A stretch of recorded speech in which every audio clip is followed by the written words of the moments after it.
So apparently Blizzard didn't think that the last boss in Myst was hard enough. So now they've added swirlies.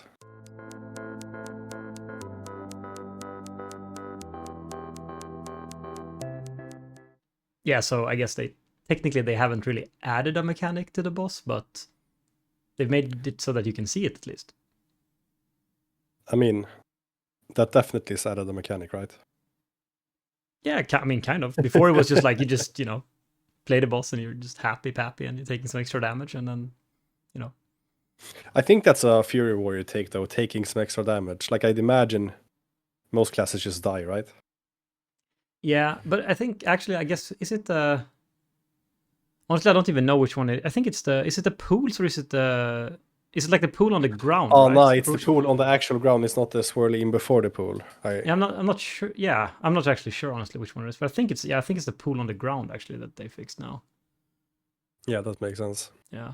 I don't know why I thought it was a swirly, but... I may have called it a swirly when I told you about this being fixed. I don't know, but yeah, but that makes the cold open even better. yeah, it's not even true probably. But yeah, apparently they fixed the bug in Mists that have been there for 4 years now.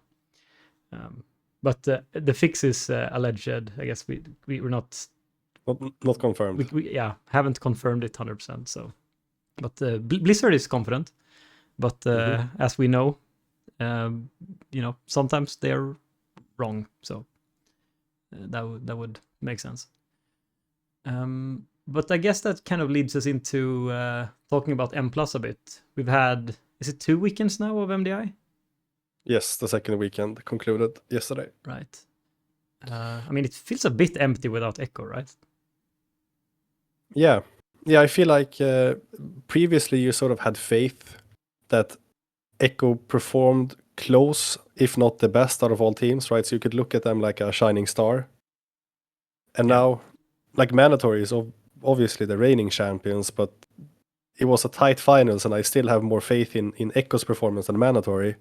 So I just feel a bit unsure about how good the competition is, I guess. Because did you see the finals yesterday? Yeah. Mandatory versus Holy Moly. Yeah, and either Holy Moly are absolute gamers or Mandatory underperformed. I'm not really sure. I mean, if Holy Moly didn't screw up the last boss in Arakara in the first key, they would have won, right? So yeah, basically, like, it was either way, it was gonna be super close. Yeah, and rarely new teams outcompete the top team. Like, it should take a while, right? Because I would guess that the biggest thing the longer standing teams have is that they have like an actual method or a way to go about it as a team, right? And they've done it before. So I would assume so, yeah. Yeah. So it seems strange that they're able to, that it would have been so close either way. So all in all, yeah, it definitely feels a bit empty against Echo, because if they were facing Echo, and it was this close versus them, I'd feel like, oh shit, the competition is really tough, Like, it's actually, people are stepping up. Yeah, I mean, so one thing actually that I like, that felt like super bad, I guess, or like anticlimactic, was like, that like both the very last series and the lower bracket final, which obviously was the series that promoted Holy Moly back into the grand finals right after they lost upper finals. Both of them ended in the exact same way, ending on a tie-breaking run the other one wasn't a tie-breaking run, I guess, but both of them ended in Dawnbreaker, and both of the teams pulled the boss like at the same time, but both of the runs ended exactly the same, which was that one team managed to push the boss like significantly farther in the first phase, which meant that they automatically win when they reach the second phase, which is like super weird. I'm not exactly sure what it is that they exactly do. Yeah, I don't know. I thought it was strange in the Mandatory Holy Moly one, because in the grand final, so to say, because didn't Mandatory pushed it further, but like quite a bit later than Holy Moly. Yes. Am I remember it correctly? Yes. Yeah. Yes. So you would think that Holy Moly is like in a good position. They're like 5 seconds. The boss is in the last phase 5 seconds earlier, and then they just don't catch up. So obviously it's worth more to push the boss lower, as you've said. But I have no clue how it works. Yeah, so I mean, so the weird thing is, I think you obviously you do 40% of the boss's HP in total throughout the entire fight. Yeah. And I think that 30%, no, sorry, 36%, I think, or something like that, or maybe a little bit less, but also, it's, I don't know, it's a very, very significant portion of that, at least, comes from the barrels, right? That you throw at the boss. The bombs. The bombs, yeah. So there's very, very low, like, you know, the actual percentage that you push yourself is very low, but it's a lot of HP. Mm-hmm. But I don't know what it is, because like obviously when you actually get to that last phase, and you could see, like, I think it was even like more obvious example of it in the game that Holy Moly won against was it Ducks Can Fly, I guess, in the lower finals, where I think they were like 2% ahead or something, which is like, I don't know how they can, like, because obviously the push should be like, you know, sort of a split second kind of thing, right? And them managing to be that far ahead is just crazy. Could it have something to do with total amount of barrels then? I don't think so. I mean, if we're talking 2% of the boss HP, that has to be a barrel diff. I don't maybe, but like the thing is, like, I guess, like, if you push it by throwing a barrel, I think it would stop on a percent maybe. But I don't know. But I know that they made some weird change to it, because there was this whole thing, and there was a Comp WoW post about this earlier in the season, because it was very weird initially in the season. It was basically like there was no consistency as to when the boss would die in the second phase. But now they've fixed that so that it will always die as soon as it reaches 60 or goes below 60 or whatever you want to call it. Whereas before, like, you could kill it on like 58.5 or something, which had to do with how you did the push. Okay. And I think when they fixed that, they probably opened up for some weird pushing strat that I don't know exactly how it works though. But yeah, and I haven't really seen people do it on live.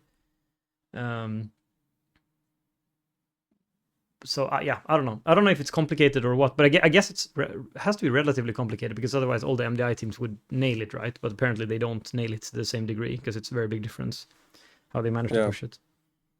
Yeah, or it could just be some sort of high DPS check within an interval, right? Like some of the other, like usually the M+ bosses are rough, where thinking about like the second boss missed, or that stone boss in the stone dungeon, what's it called? Stone boss in the stone dungeon. It's a perfect description. Give me a sec. You mean in the stone vault? Yeah, stone vault, Skarmorak. No, not Skarmorak. Yeah, it's Skarmorak, yeah.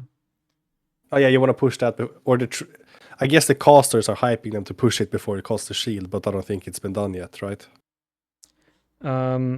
Right, but that's very different from the mist one, right? Because the shield is just a timer. Yeah, but what I was meaning to say is that maybe, although we're not understanding the last boss in Dawnbreaker, maybe you just have to push it a specific amount in between the sets of bombs or something. Yeah, like, I mean, it could be, but the thing that's so weird to me about it is that since it's such a big discrepancy, there's no way that they could push 2% boss HP natty, right? That, like, 2% is like, I mean, or I mean, I guess I don't know what level they did. I think it was like 11 or something, right? So maybe it's very low key. So maybe they could do like a really, really high percentage of the boss if they did something there. And that's maybe why you don't see it on live either, because it would be just way too much HP that you couldn't really get any of those like massive percentages.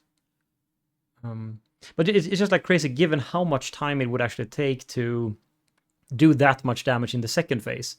Because like it feels like it's the damage you do in like random like few second interval, and then it saves you like 35 seconds in the last phase or something, right? Which seems, I never like it when they make bosses like this where it's really confusing about the boss HP. Like even though you can, in some instances, do the math if it's going to be like 100 to 80 or 20 to 0 or something. I feel like they could have just added a bar, like a progression bar at the top that represented the normal health bar or something.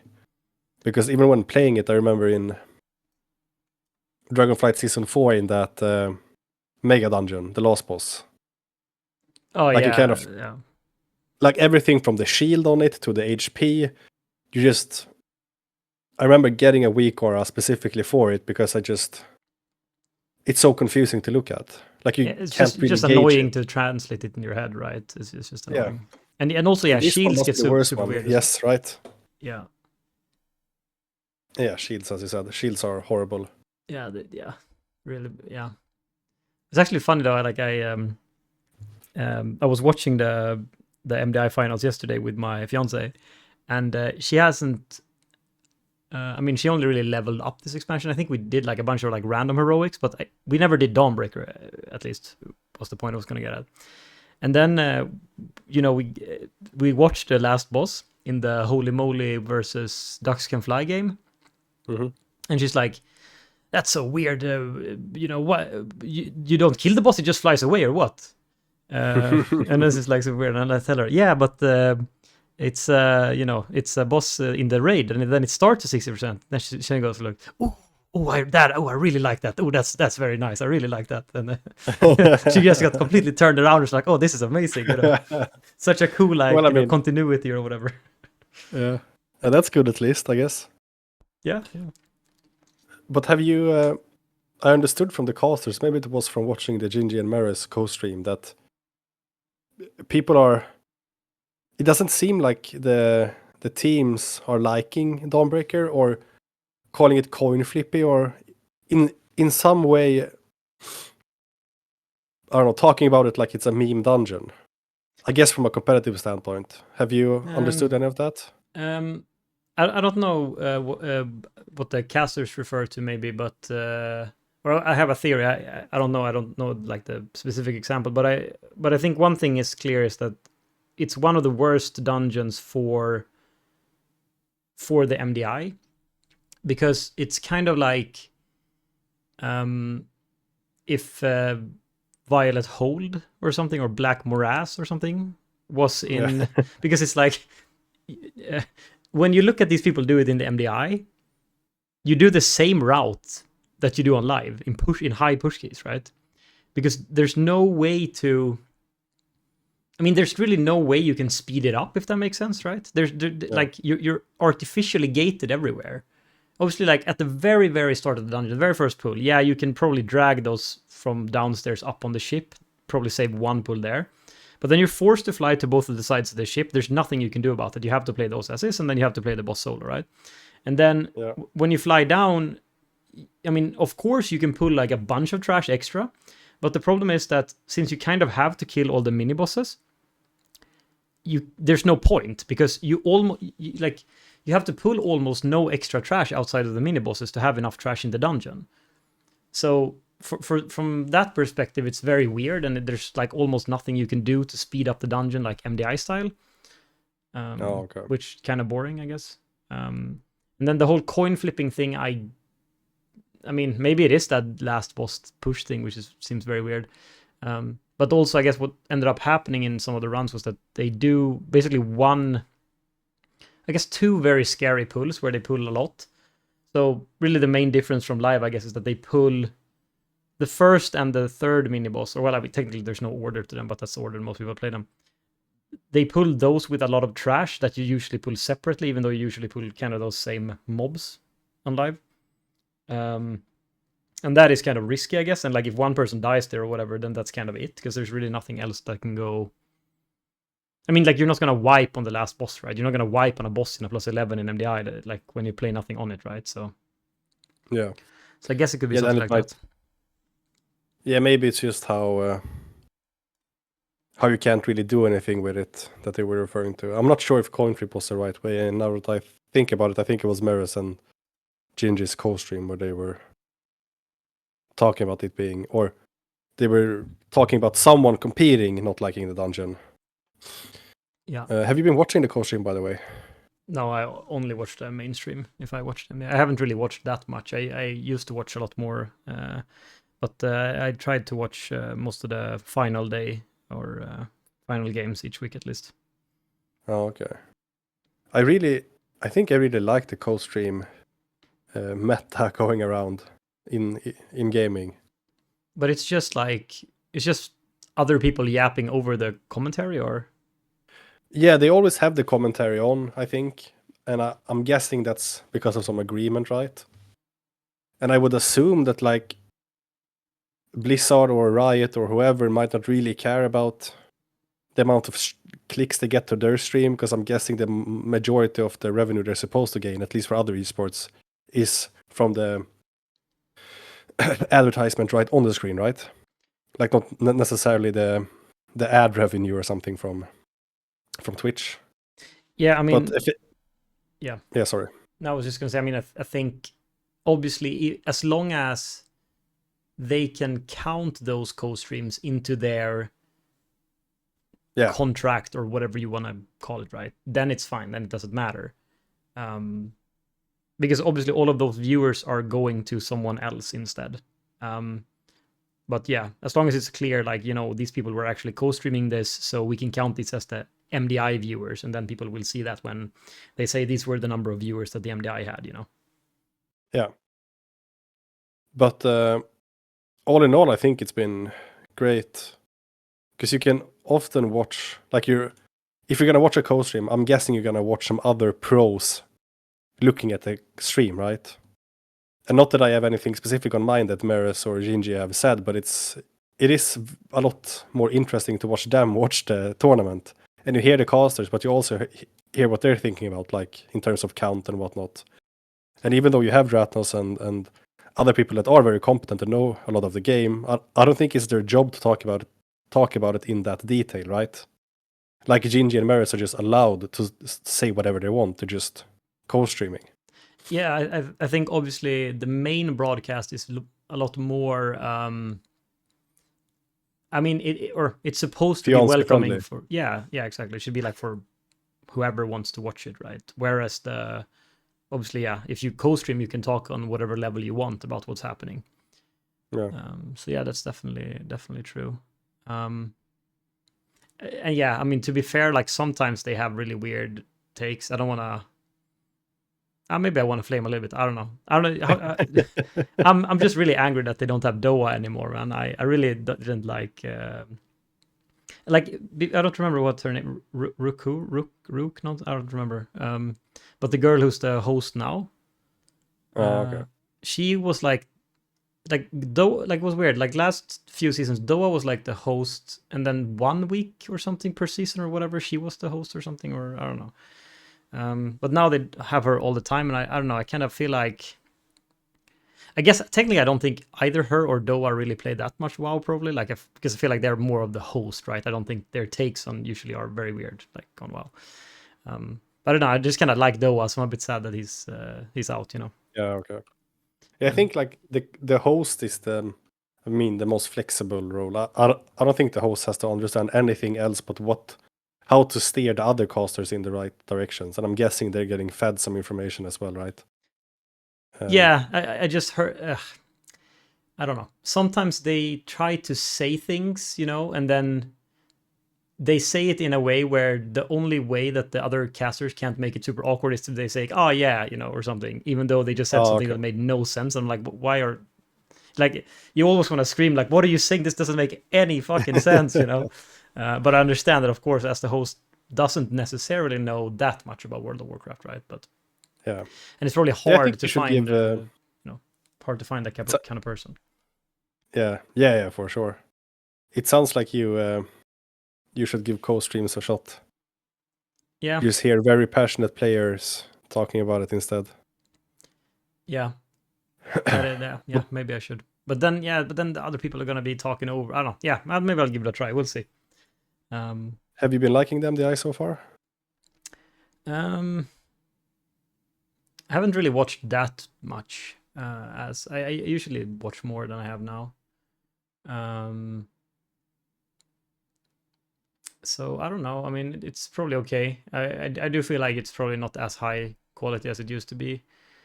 And yeah, I mean, I think like for example, like Dawnbreaker, pretty bad dungeon for the MDI. I guess the other ones are probably okay. Mist's probably pretty crappy MDI dungeon as well, right? Like there's nothing you can, or you get very artificially gated in there. Yeah, for sure. And I mean, in general, like the Great Push is just way more interesting, right? Like the MDI is just, you know, you pull big and you blast and, you know. Yeah, but I do think that the affix changes in the War Within has made the MDI a bit less interesting to watch. I guess it would, like, I'm not considering the life of the competitors at all, right? So by just looking at it, there's effectively no change in affix. Like, it's not even super clear which one of the affixes there is, right? And the affixes come on a pseudo random timing, so you don't even know when it's gonna pop. And with the death timers, like so many of the games, I usually watch them afterwards with all esports, so I can fast forward when I don't want to watch. And when you see like a team having 4 deaths or three deaths, you're like, okay, let's just, like, if 3 deaths wasn't bad enough in Dragonflights and previously, 3 deaths now is just it's over, you know. Like the win rate from being put behind 30 to 60 seconds on the timer, like the other people have to die by the equal amount. There's no way you're making up that much time, right? Yeah, I think, yeah, I mean, I think the, like, Kiss Curse affixes, like the other non-death affecting affix, I think that's fine. I don't think that's a big difference from the old affixes that much. I don't feel like, you know, watching them do Sanguine or whatever was necessarily super fun. So I don't, like, maybe I think it did more than it probably did more, but I don't know if it did anything that particularly like interested me. But maybe it probably gave rise to a little bit more variety, at least, or definitely more variety. But I think the main thing that I definitely agree with from that, or that I definitely feel like you notice, and I do think that the commentary, like they do mention this, and I feel like they almost want to just scream and say they also hate this. But I feel like, you know, it's very obvious, as you say, like if one team has a few deaths or even just one death, that can be the end, because 15 seconds or, you know, God forbid 30, 45, whatever, that's just so much in the MDI. Whereas, I mean, even 5 seconds before, of course, was a lot, but now it just gets so amplified, and it just means that I guess it means it's fewer close games, right? Because it has to be an even amount of death between the teams pretty much, otherwise it's not going to be close. Yeah, but I think that they could sort of address this in one way. Like if they actively, I guess they can't prohibit the players from watching the stream, but if they made a delay significant enough, which wouldn't have to be significant, I don't know, there are ways they could go still solve it, because if the teams didn't know that other team wiped, it wouldn't, like, they wouldn't be able to not make it matter, right? If you have no clue that the other team had 4 deaths, you're not going to slow down, right?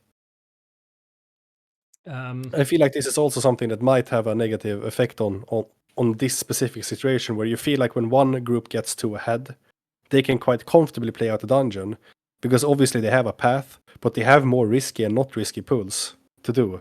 So once you're ahead, you're obviously incentivized to take it a bit easy and not take risks. Yeah, but I think, yes, that was obviously true in the old system as well, but obviously becomes more true now, I guess, right?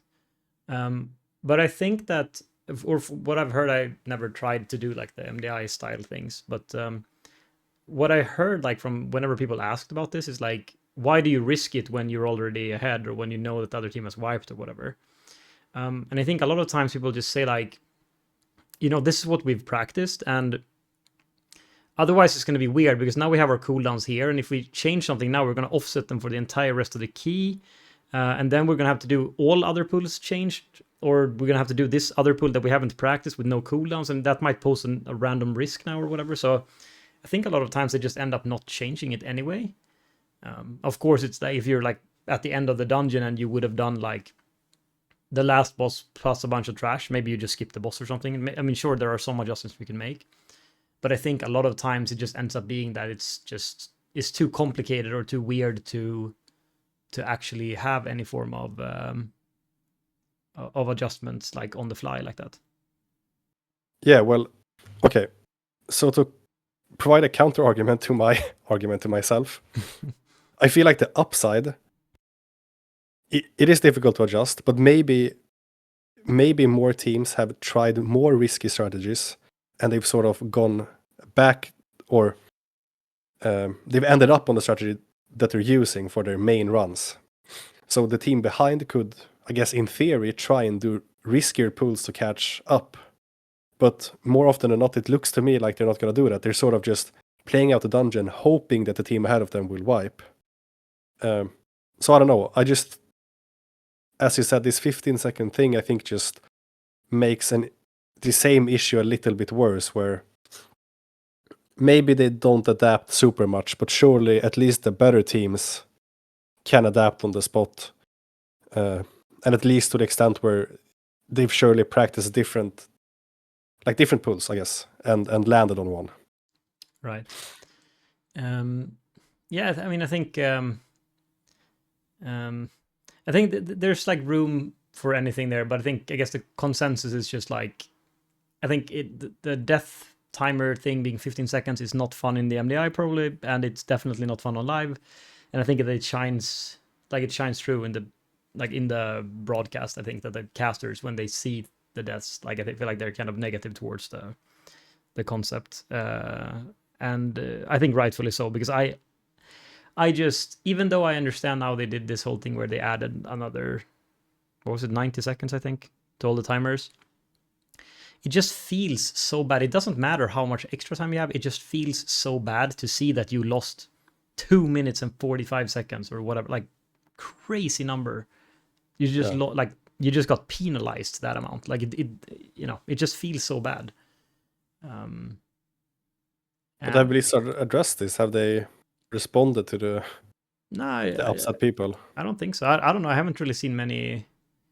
I just hear, like, I don't know, I hear people say this on like Twitter and stuff. Saw some posts on Reddit maybe, but it hasn't, like, I don't know, it hasn't been like a huge thing, but I feel like people in general are pretty negative about it. But I don't know. No, I haven't heard anything from Blizzard. So I think the thing is, like, people obviously no one could be negative against the change they did the other week where they added more time, or like that would be a weird thing to be. Like, that's not what you're negative against, right? It would be the initial thing of actually having the 15 seconds. Yeah. So yeah. Yeah, if you're gonna have the 15-second penalty, you would want a longer key timer. Yeah, exactly. Like if you wanted to, I mean, if the goal was just to say that we want to reward you for not dying as much, then probably you should also give an avenue for people to not risk it as much, I guess, or not have to play risky. Yeah. But yeah, I don't know. I don't love that really. Have you seen anything interesting in the meta in the MDI? Anything that surprised you? I mean, obviously, it's pretty. I mean, it's pretty great in general, because it's just when you're used to the past like 3 seasons or whatever it's been, where it's been like 0 changes ever, like everyone plays exactly the same thing. Then, compared to that, it's great. It's going to be super interesting to see in the Great Push if that's also going to be true. I don't think that's going to be true. I think we're going to be back to like, the same thing, which makes more sense. But yeah, I mean, I think given the MDI, I think that it's fine that you see this level of, spec diversity. So that's nice. Obviously, it's not the best it could be, but it's pretty good. I don't think there's anything that's been that surprising. I mean, I guess the main thing is that like on the live ladder, Prot Paladin is like really, really dominant, but not really in the MDI. It's more like Prot Warrior and Vengeance. But if I understood correctly, it's just that like Prot Paladin just doesn't really live those type of pulls as well when it's that many mobs hitting you. So yeah, I guess they just don't work out for this type of thing as well as they do on live, where we pull smaller. And obviously, I mean, it makes sense that you don't play AUG, right? You usually wouldn't play AUG in MDI, I guess, even though you did for some seasons, I guess. But generally, it's not really been like a MDI pick, I guess. Yeah. So, I guess Yeah. it's been a long time since you saw two of the same class in the MDI or in the TGP. Have you seen that now? Yeah. Saw Frost and Unholy DK in the same key. Oh, yeah. Which is interesting because obviously, like a long time ago, in like BFA and stuff, or pre BFA as well, and I don't remember when they changed it, but I guess like in Shadowlands or something. I think it was going into Shadowlands after that. They had the whole fiasco in BFA where everyone played like triple BM Hunter in the MDI. Because obviously that wasn't very fun to watch. Every comp was just triple BM Hunter. So since then, you're not allowed to have more than one of the same spec, but obviously you're allowed to have, well, I guess 3. Well, I guess technically you could have 4 of the same class if you had 4 druids, I guess. But as long as they're different specs, you're allowed to have it, right? But historically, it still hasn't really been a thing. I remember seeing some triple mage in Shadowlands just for the memes. Maybe it was a great push, I'm not sure. Oh, yeah, probably like a team that knew that they were not. Yeah, they were not winning, so they were just memeing a bit. Yeah. Yeah. Yeah. Yeah, no, but that makes sense. But I mean, in general, it's like the classes that have been played here, like Enhanced Shaman, like Frost DK. I don't know which spec of rogue it is that they play, honestly. I never Asa rogue, yeah. I mean, it's the same specs that are good on live, right? And Disc Priest is good on live. I guess Resto Druid is not. Resto Druid and Vengeance Demon Hunter aren't good on live. Or like they're not really a thing on live. But they've seen a lot of play. Yeah, I don't have any. I haven't pulled any data to back it up, but I feel like tanks and healers are the one that, like, naturally changes the most in specifically the MDI, because it's a very different scenario where, like, even if you're gonna live big pools, as you said, Prot Paladin, not as good as Prot Warrior and Vengeance, seemingly to live big pools with that many mobs hitting you. I'm guessing the damage intake is quite similar, but it's just a very different way. Yeah. And the same with healing. Like, obviously you need to heal, but it's not really the same type of healing pattern, and damage matters a lot more, right? Like, Disc has been MDI healing at least some seasons where they haven't been seen in live keys at all. Resto Druid surprised me until I thought about it for 10 seconds, so then it makes a lot of sense, right? Where you have the verse buff, which is very great, and then you have Resto Druid passive AoE damage and very high active single target damage, and it also makes a lot of sense just for MDI. Yeah. Yeah, I think there's no major sort of surprises here. Yeah, I just really like it when you see different. If you see 2 competitive teams with slightly different comps, like even just one spec differing in the same dungeon, I think that's always fun. Like, I don't really care about even if you played a different setup in every dungeon, but every team played that setup in that dungeon, that wouldn't be fun. Yeah, or that'd be less fun. You just want to see different comps competing against each other side by side.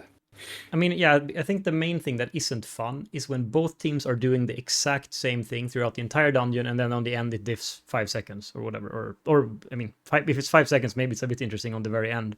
But it is fun to see when different strategies pay off in different ways, and they practice something different, right? That is fun to see. Yeah, that's been fun to watch mandatory. This might be true for other teams, I'm not sure, but the games I watched, they had like different bloodlust timings than at least some of the other teams in the dungeons. And that always creates more spice, because you don't really know who's in the lead. Like, you can speculate, and most of the time maybe you're right, but it is fun when it's different, yeah. Yeah, I think it looked like mandatory had most of the dungeons they had, or like they went for the single bloodlust, even in the dungeons where you could get a double bloodlust, and then they just made a massive pull in the middle of the dungeon or at whatever point that they thought that it was the best to do it. Yeah. Whereas most teams will default to doing the first pull and then whatever you get on the end. Yeah. So yeah, that's interesting. I thought actually a pretty cool cook that I only really saw Holy Moly do, which unfortunately I think it wasn't particularly useful, but it was pretty cool, which it was like on the last boss in Dawnbreaker, that they landed and did a trash pull while waiting for the boss RP to fly. Okay. So they did that both against. I mean, they probably did it all the times, but I just saw they did it against mandatory and against Ducks Can Fly. So when I first saw it, I just saw like, wait, they're gonna be lacking like 3%.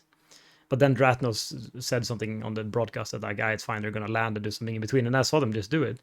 And it's not really something you think about because you couldn't really do it on live because you don't have time to kill a pack on live. Like it takes way longer, obviously. Or I mean, if you do a low key or whatever, but then it doesn't matter anyway. But the only unfortunate thing, because I think that this is a really cool cook, and I think it's really fun that people do something like this. But the problem is that the mobs that you can pull realistically while doing this, first of all, they only give like 3% to the ones you end up pulling. But it's also that you're already doing a big pull on top of the boss that is like almost next to those mobs. So it's very easy to just add those into that pull earlier. And you don't really lose any time from doing it. So that there's like there isn't that much. It feels a bit forced to do it, right? It doesn't feel like there's much upside to it, you know? But it was a cool thing, and I thought it was fun that they did something like that, at least. Yeah. And especially if you could have, really rounded up something big there, then that would have been really cool. Because it is definitely just RP time where nothing happens. So, yeah, would have been pretty cool. For sure. Also, regarding this whole spec spec thing, or, and I had, again, when watching it with my fiance yesterday, she was like, she really doesn't like, when they play the same comp. Okay. And then she was suggesting, like, she was explaining, like, what if you could, tell the one team that they're not allowed to do this and whatever. And effectively what she's doing, even though she doesn't know the term, she effectively describes to me a pick and ban phase for the MDI. And I tell her, yeah, it's a thing in like a lot of other games, That'd actually be so sick. Yeah, and so we actually wouldn't it? Yeah, the thing is, we spoke about it a bit, and I think I have like I don't want to take all the credit here. I think we have. I'll co-take responsibility here with my fiance for this, but like, because I think it would be too much if you had like a full like pick and ban, right? If you had like, yeah, you can ban like 3 specs and then you have pick each, like, it would be too much. But imagine like you could like each team could maybe like ban 1 spec or something, and then ban you one have class. Or a class, yeah, that could work too. Maybe it's a bit rude though, versus one trickers and whatnot. Yeah, I mean, that's. I think we can discuss the reasons why they might not do this, but I think the way that it would be fun to do would be if you could, one team could pick first, and they get to pick 1 DPS spec, and then the other team can't pick that, and then the other team gets to pick either a tank or a healer, and the other team doesn't get to pick that or something like that. And then the rest of your picks are free or whatever. Or, just something to force like a little bit of variety, if that makes sense. So like maybe single ban, that, or maybe but I think 2 pick. I think that's too rough with how limited. Like, there aren't that many specs in the game. If you compare it to something like League, we have like a full pick and ban phase. Wouldn't it sort of be like, wouldn't it be reasonable if each team could ban 1 class for the other team, or ban it all completely? I mean, it's It could be very a toxic fun. if you can ban it, but then you can play it yourself. I mean, that does not, Okay, not but usually how banning it works. Classes might be a bit rough. I'm just thinking of a way where a pick and ban could be fun to watch, but not egregious for the players, because you wouldn't want, like, worst case, if you can ban a class, is that everyone needs to be able to play at least 2 classes or 2 specs, whichever we're banning. Yeah. That doesn't seem unreasonable to me. Like, if you're playing in the MDI and you're an actual one trick, first of all, there can't be many people. And it would be more fun for the viewers, right? I think for sure it would be more fun for the viewers, but I think the problem is, and I think, because even if you could play the class, you probably have to mix up your route or whatever, or like, I feel like you can't necessarily, like, if you have like a Destro Warlock, you can't just necessarily say like, okay, then I play my second pick here, because then you have to play something that's very close in damage profile to your first pick, right? If you want to just be able to slot them straight in and out, right? Yeah, everyone would have their second pick would have to have the same damage profile. Like they have to fill the same roles, I guess. Yeah, and I think like there's already this big complaint that the MDI and TGP or whatever takes too much time to practice, right? Yeah. And people don't think that that's fun, and that's I think the main reason that Echo doesn't play anymore. Like even if you disregard the Salia thing, I think they would have continued playing if they, you know, if they wanted to. They could have found another healer surely. But I think it's just like it's not. People don't think it's worth it, you know. Yeah. And then I tried a lot of references here to my fiance, but I told her this yesterday. It's like, yeah, you know, this probably like the reason they don't do it is this to try to explain like the people hate the older practice and stuff. And then she just says like, you think the people in the Olympics, you think they just like, I don't want to train tonight. I don't want to, you know, like complaining about this. And I'm just like, I mean, it's not wrong, but it's also like, it's a bit, the reward for playing in the MDI is maybe a bit different than if you would win like Olympic gold or whatever. Yeah, maybe a tiny bit, yeah. Yeah. So yeah. But yeah, I think I think another drawback would be that I think the worst thing about the MDI is this, like when the game feels over. Either when one team is just clearly much faster, but I guess mostly when one team has some problems with the pool, like deaths. Yeah. And forcing people to play more different stuff should increase this, right? Because surely they wouldn't just play more safe and play slower. That wouldn't be fun either. But I feel like the best thing you could do to make MDI more watchable and more fun would be to make it feel more close. And this is not the path. I don't know what the path is, but forcing class diversity unfortunately can't be it. Yeah. I mean, I do think that it would have. I think it would be really nice, like with more forced class diversity. But yeah, I think there's probably too many drawbacks to do it. But I do think Maybe Blizzard would have to like ban a class every week or something for everyone. Or something. But the problem is that if they do that, so because they could do that similar to how they have the affixes, right? They can say like, yeah, here's a +11 Dawnbreaker with this affix, and no fucking warriors, man. That they can do that. But the problem is that's the same for both teams. So now they're gonna probably like that just means you're gonna play DH or whatever. Like it doesn't change the thing where it's likely that both teams are gonna do the exact same thing, if that makes sense, right? Yeah, I guess. Which maybe defeats the point. But one thing I thought about also, I guess that would be a really bad potential side effect of this, right? If you had like a chance to ban or something. Imagine like in a lot of previous MDIs, I'm sure it's going to happen here as well, but mostly like it's been Echo coming up with these like crazy tech, right? Yeah. So imagine like in, I mean, maybe it's a bad example now because it's the TGP, but imagine, you know, in the TGP when Echo did this crazy strat with Hunter in Plaguefall. Mm-hmm. Imagine if that was the MDI and then like, oh yeah, well, fun that you came up with this tech, but we're going to ban Hunter now, so sorry. It becomes very low value to come up with some crazy tech because it's going to get banned versus you. So the only chance you have to, like, you can only utilize the tech once, right? Because after that, people will be like, well, either we're going to be able to learn it, which is already a thing, right? Or we just ban it versus them and it's fine, you know? Yeah, you're right. So yeah, you would be incentivized to just come up with quick routes that aren't very tech heavy, or you just want to be good at running the dungeon in different scenarios, right? Yeah, exactly.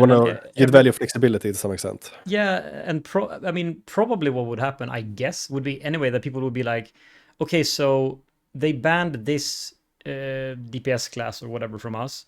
We're just gonna pick the second best thing that is kind of the same, you know? Yeah. So obviously in some scenarios it would be like, oh shit, now we need to have something that has like funnel and bloodlust, or I don't know, you know, some very specific thing. But I think you would probably build your comp in such a way that anyone could be slotted out or something. I don't know. Yeah. It would. Yeah. I think it would be fun if they could do something about it. But I feel like probably the solutions we have here probably would be they would probably lead to less fun rather than more fun, I think. Man, it's such a shame. I think the MDI could be such a good competition, and it isn't a bad competition. It's just difficult to watch with it being such a small esports scene, and I guess very limited amount of teams have a proper chance to compete, and it doesn't seem to be very economically sound to compete in the MDI. Yeah. So it sort of has to be a side hustle as well. So and it kind of has to be a side hustle of already full-time gaming, for whatever reason. I mean, I feel like these like pick and ban and all these crazy things, like if this was like big, like, you know, League of Legends Worlds or whatever, right? And you had fucking Faker coming in there, you know, playing randomly Shadow Priest, like, you know, then that would be a thing, you know. But obviously, with the type of players and the type of esport we have now, I don't think it's, you know, it's not reasonable that they would have, you know, 5-10 different routes ready for every, and comps ready for every dungeon, and they could just, you know, do whatever. And, you know, I think, yeah, I don't know. I feel like that probably. Yeah, I don't know. I actually heard like I think I told you this a long time ago, but it's really stuck with me for some reason. And it was WAS, like an Echo PvPer, and they are as dominant in PvP as Echo has been in PV. You know, they win 4 out of 5, kind of. You know. Yeah. And I don't know. He was discussing like how it was being a competitive WoW player, and people in the chat were very negative, like, "Oh, there's not a lot of money. There's this and that. You know, like it's small." And he was like, "Yeah, but that's also a good thing, right?" Because he was talking from his own perspective, saying that I can be a full-time streamer and a top competitor. This is not possible in bigger esports. Like there is at least some niche to it where you can compete and you can full-time stream.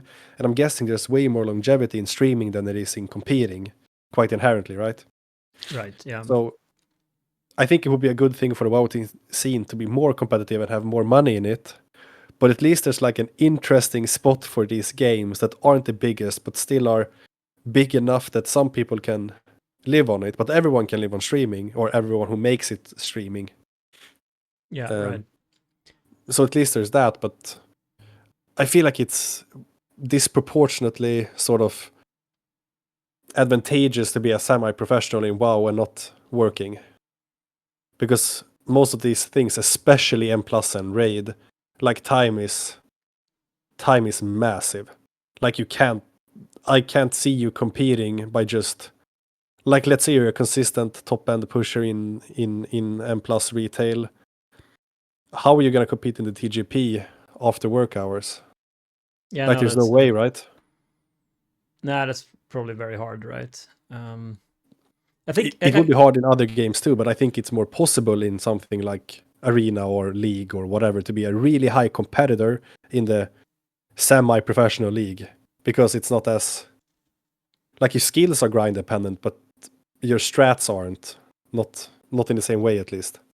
I mean, weird side note, of course, like I hadn't watched League of Legends for like 10 years, and then I watched Worlds, and like they're doing weird fucking shit. They're swapping lanes and stuff, like their bot lane goes top and stuff. That never used to happen in like season 3.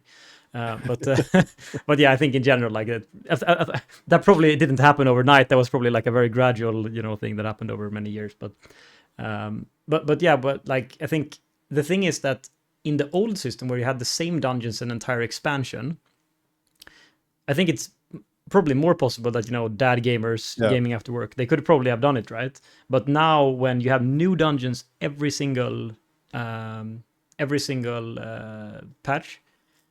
you like, you can never have more than, and especially now, like how far are we into the season? 2 months now or something? Yeah, we're 2 months into the season, right? So no one has more than 2 months of experience with these dungeons. I mean, sure, like the old dungeons, you know, you could have played prior, but at least half the dungeons are new, so you couldn't really have any experience with them. You know, again, beta, whatever, but let's discard that for a second, I guess. So obviously the time you've been able to spend within these 2 months is like massively impactful. Yeah. So yeah, it's probably very hard. And I guess even more like the time the tournament runs get up. Like that's when the clock starts. Yeah, exactly. I guess, yeah. I guess it's like, it should be a little bit easier now to practice, since there's no as we said, I think this affix is less like impactful, right? So if you wanted to practice MDI keys on live, you could do that kind of. That's very true. You couldn't, like, you could not do that before because there was completely different affixes every week, but now you kind of can, right? I mean, I don't think any of these affixes really change anything realistically, right? Like you wouldn't have done a different strategy depending on the affix you had currently. I don't think so, but that might also be. I think the timing of it would matter. I guess a CDR could sort of affect it in theory if you could do certain pulls within a certain time. But when it's RNG, when it spawns, or when it has like a chance to spawn every 20 seconds or whatever it is, like I think you just disregard the affix completely, because otherwise you would have to consider all the different timings, and I don't think you would, right? Yeah, and the thing is, I don't think any of them are impactful enough to where it really matters. Like, No. like at least not the negative impact. Like they're easy enough to deal with. I don't think that you have to plan around it that much in a coordinated group like in the MDI. Yeah, you for sure don't consider the negative part, I don't think. Yeah, I mean, I think you just count on doing it, right? I don't think You probably just want the positive effect for your cooldowns, but since you can't rely on it spawning at a specific time, I guess you don't plan for it. Yeah, pretty much. Yeah, so if we move, I guess, a little bit from the MDI, to more like live keys. I think we've spoken a little bit before about like how the meta has been shaping up. Oh yeah. And I think there was a pretty clear, if we're talking about like live push keys now, I think there was a pretty clear like change in the meta when the 0.5 patch came out. I think both, I guess mostly on the tank and healer side. I think on the DPS side, it didn't really matter that much. I don't think. I guess Frost DK, I think, got put down a little bit, and the Shaman specs became slightly better. But not otherwise. Other than that, I think it, pretty much nothing happened. So, like, if we look at it from a different perspective, which it was something that was posted. It's posted from time to time, but it was posted the other day now, which is like this like per key level split of which specs are represented. And obviously, like on key level +2, it's like it's not all the same, but it's probably very close to the percentage of the population that play those different specs. So like, it's probably true that 13% of all DPS players play Ret Paladin. That's probably true. And that's probably why we see that representation in a +2. And that representation holds pretty well up to and including a +12 key, I would say. 11, 12 key, something like that. And then from there, things really start to change. And I think that you just sort of melt into the Photom comp. Yeah, kind of, yeah. It just sort of, I mean, you can see, for example, like if you look at that picture, obviously for people not seeing the same picture, but basically you can say that like Ret Paladin goes from being like the most popular DPS to completely disappearing in like 3 key levels. Yeah. Which is pretty crazy. But more or less, the meta on the high end has been pretty decided now, I think. I mean, we have some pretty much mandatory specs. Like if we look at the very highest level of key, which is an 18 as of now, and I think we have like, it's not that many keys, like 16 runs or whatever by like 3 different teams, but they all have the exact same comp, which is AUG Evoker, Shaman, Frost DK, Prot Paladin, Disc Priest. Which, I mean, having the top, whatever I'd said, 15, 16 keys be the same, I think that's fine, right? Like that's not a big number. But what worries me more is that if you go down one level to a 17 key, which would mean, if I looked at the numbers correctly before, the top 145 runs of all different keys all have an AUG Evoker. There's 0 runs in the top 145 that doesn't have AUG Evoker. And that feels pretty bad, I think. For sure. When you're already... It feels like the AUG slot and the Prot Paladin slot seems to be like in that order. AUG, Prot, that enhancement seems to be super fixed. Yeah. But AUG being the one that's literally fixed in the 2 highest key levels. pretty much. Yeah. I mean, the crazy thing is, I think that I'm pretty sure enhancement is the best of these different ones, or at least like enhancement are the ones that they just feel so like when you play keys, like they and raid honestly, but like it feels like insurmountable to that someone would beat an enhancement shaman. They just do like so much damage. They do like quite good funnel to our single target at least. Yeah, their Not single prime target is damage. crazy, like on bosses Yeah. and stuff as well.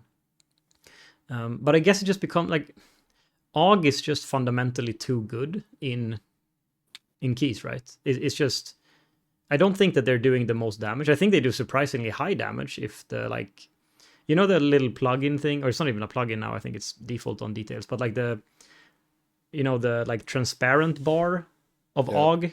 I think if that is correct, they're doing actually really high damage. I haven't actually looked at the logs now. But I know that like the log hooks were broken for a long time, and I don't know if I don't think they fixed them. Well, I mean, they sort of AUG indirectly becomes even better by one spec, just some other DPS spec being very, very good, right?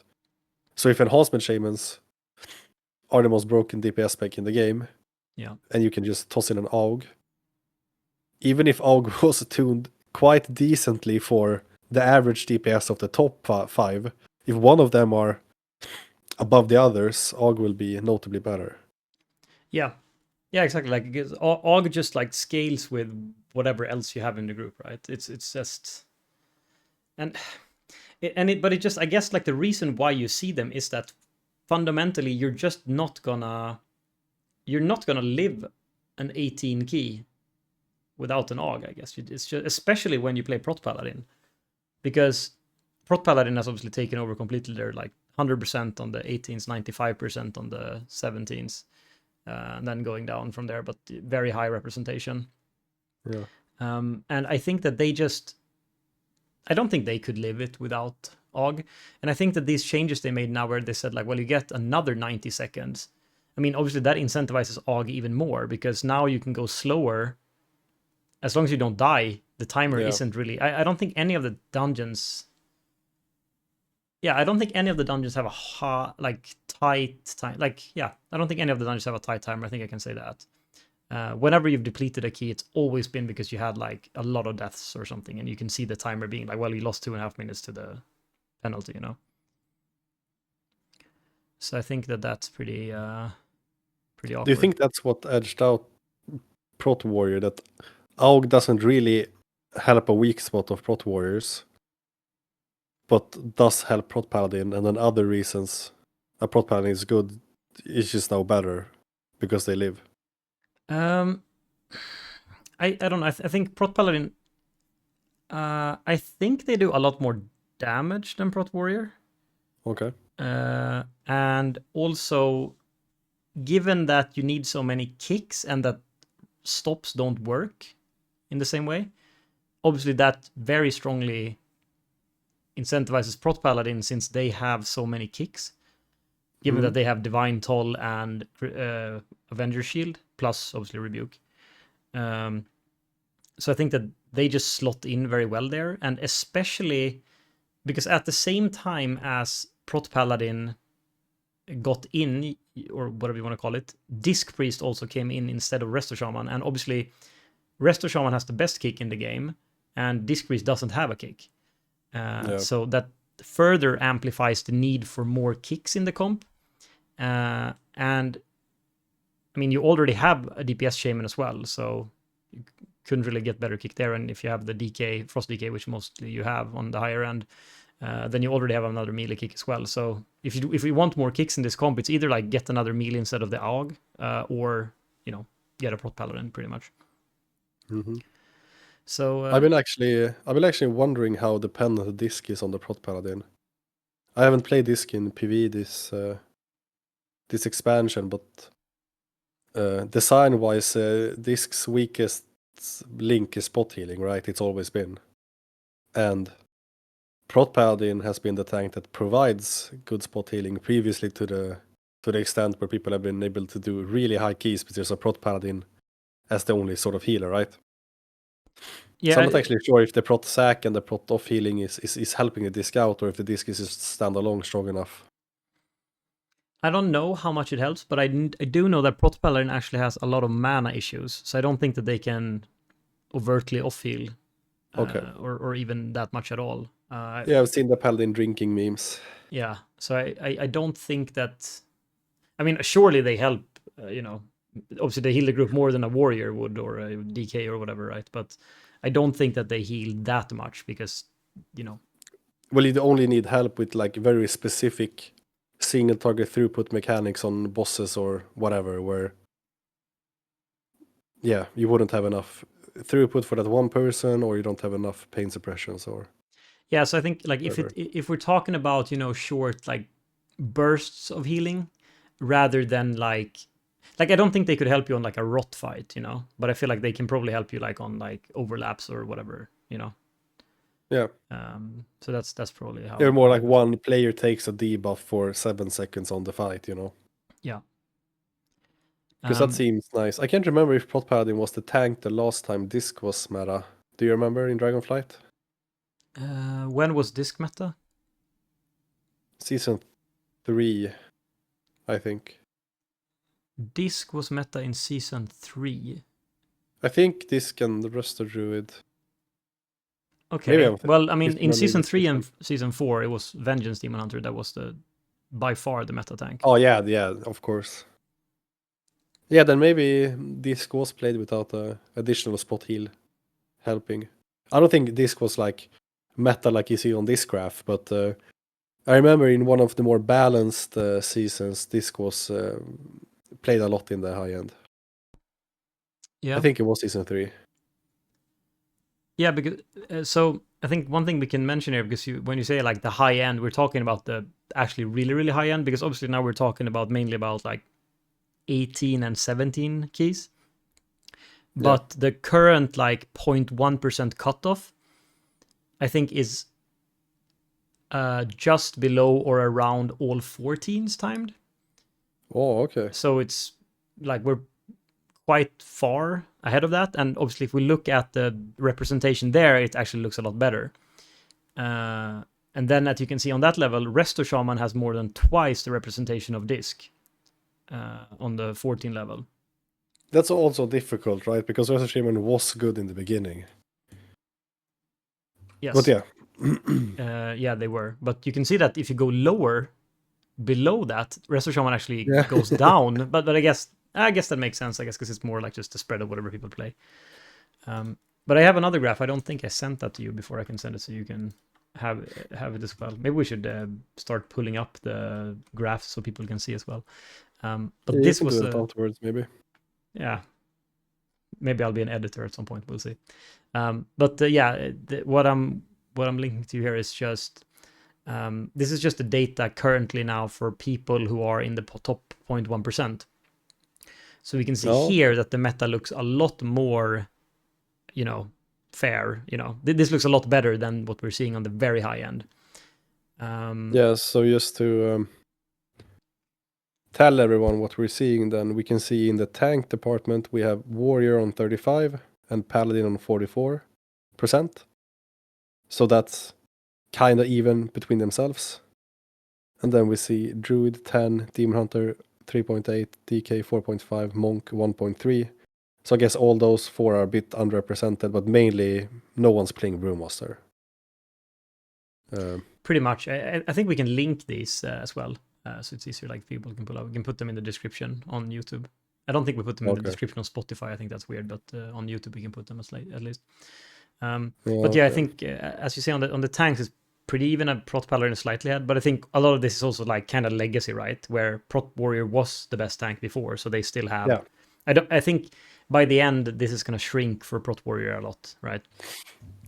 And same is kind of true for. I'm not sure if it's going to shrink as much for Resto Shaman though, honestly, because I feel like people just aren't that many people just aren't good enough to play Disc, and especially with random groups and stuff. You know, I think people are just going to play Shaman anyway. Yeah, I don't think Disc is worth unless you're making it worth. Like you're not really as good as dealing with stuff reactively or stuff not going as planned. Meanwhile, Resto Shaman is perfect for that, right? Just hit Chain Heal, pretty much. Yeah. I think, I mean, you and I have discussed this many times, but I always find the meta game in WoW so strange. In M plus specifically, maybe some in Raid, but the best comp to complete a 14 or a 15 is not necessarily, and probably isn't the same as the best one to complete an 18. Yeah. It depends on the season. If as of right now where you're trying to go slow and survive, sort of, or if surviving is the name of the game on the highest keys done, then maybe it can be true, but it isn't really necessarily true. And I feel like people like you and I, but a lot of people will look at the 18 key here and they'll see the graph, AUG, enhancement, frost, prot, disc, and just assume nothing else is playable. Like they'll not see a Mistweaver and say Mistweaver is not good. They don't see a Vengeance and Vengeance not good. But what these high-end keys does not bear in mind is difficulty of execution. Like they just want to do the highest key they can, and it doesn't matter how difficult it is for them as long as it's worth it, right? Disc, for example. Yeah. And you and I, when we've been playing, since you play Warrior, we played off meta, but we've actually actively tried to figure out what's the best comp for us to complete the keys we are gonna do. And I mean, with the Warrior example, that has rarely been the meta.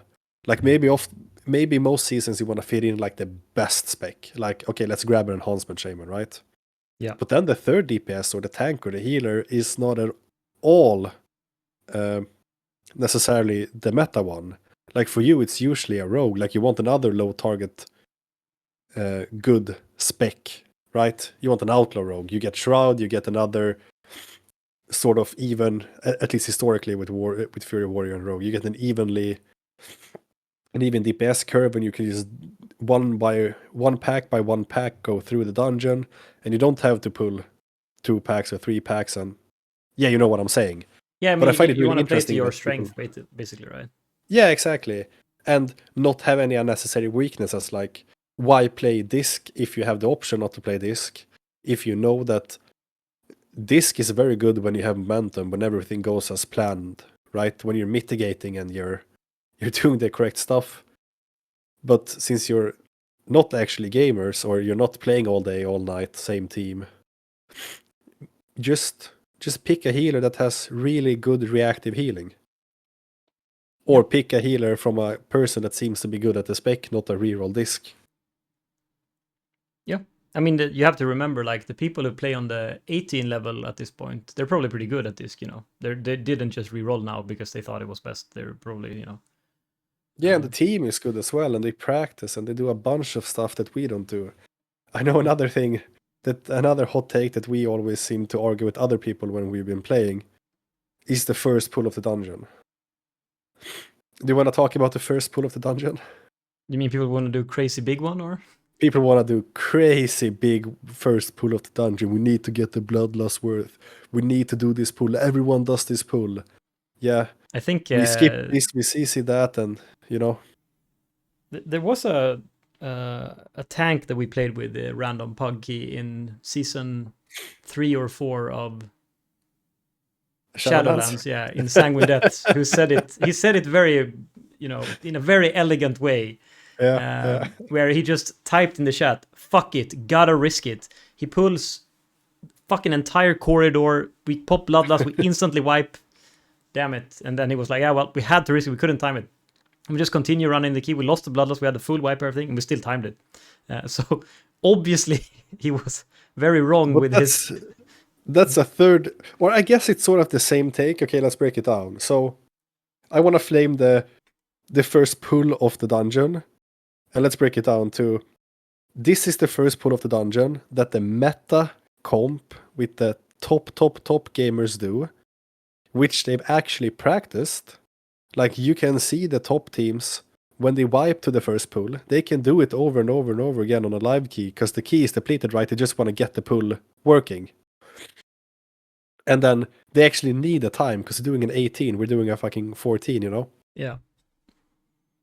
And there's just no need to potentially throw away your precious key, the first pull of the dungeon, if you don't know how tight it's going to be. which leads into the fuck it, we gotta risk it tank. That it is very hard to just look at the timer and know how good you are on it. Like, you're most likely playing with different people, you're playing at different level, like you can get some sort of gut reaction. But this tank in Sanguine Depths, like we were, I don't know, 12 minutes or something, we just passed the first boss, we weren't at the second boss yet. Nothing had gone wrong, really. And he just sends, fuck it, gotta risk it, and pulls the entire room. Like, why does he think that the timer is over? He has no idea, obviously. It's actually one of my biggest like pet peeves that you see a lot in M+. It's when people type after something goes like, it doesn't even have to be a wipe or anything, but it goes slightly wrong. You're like, it's over.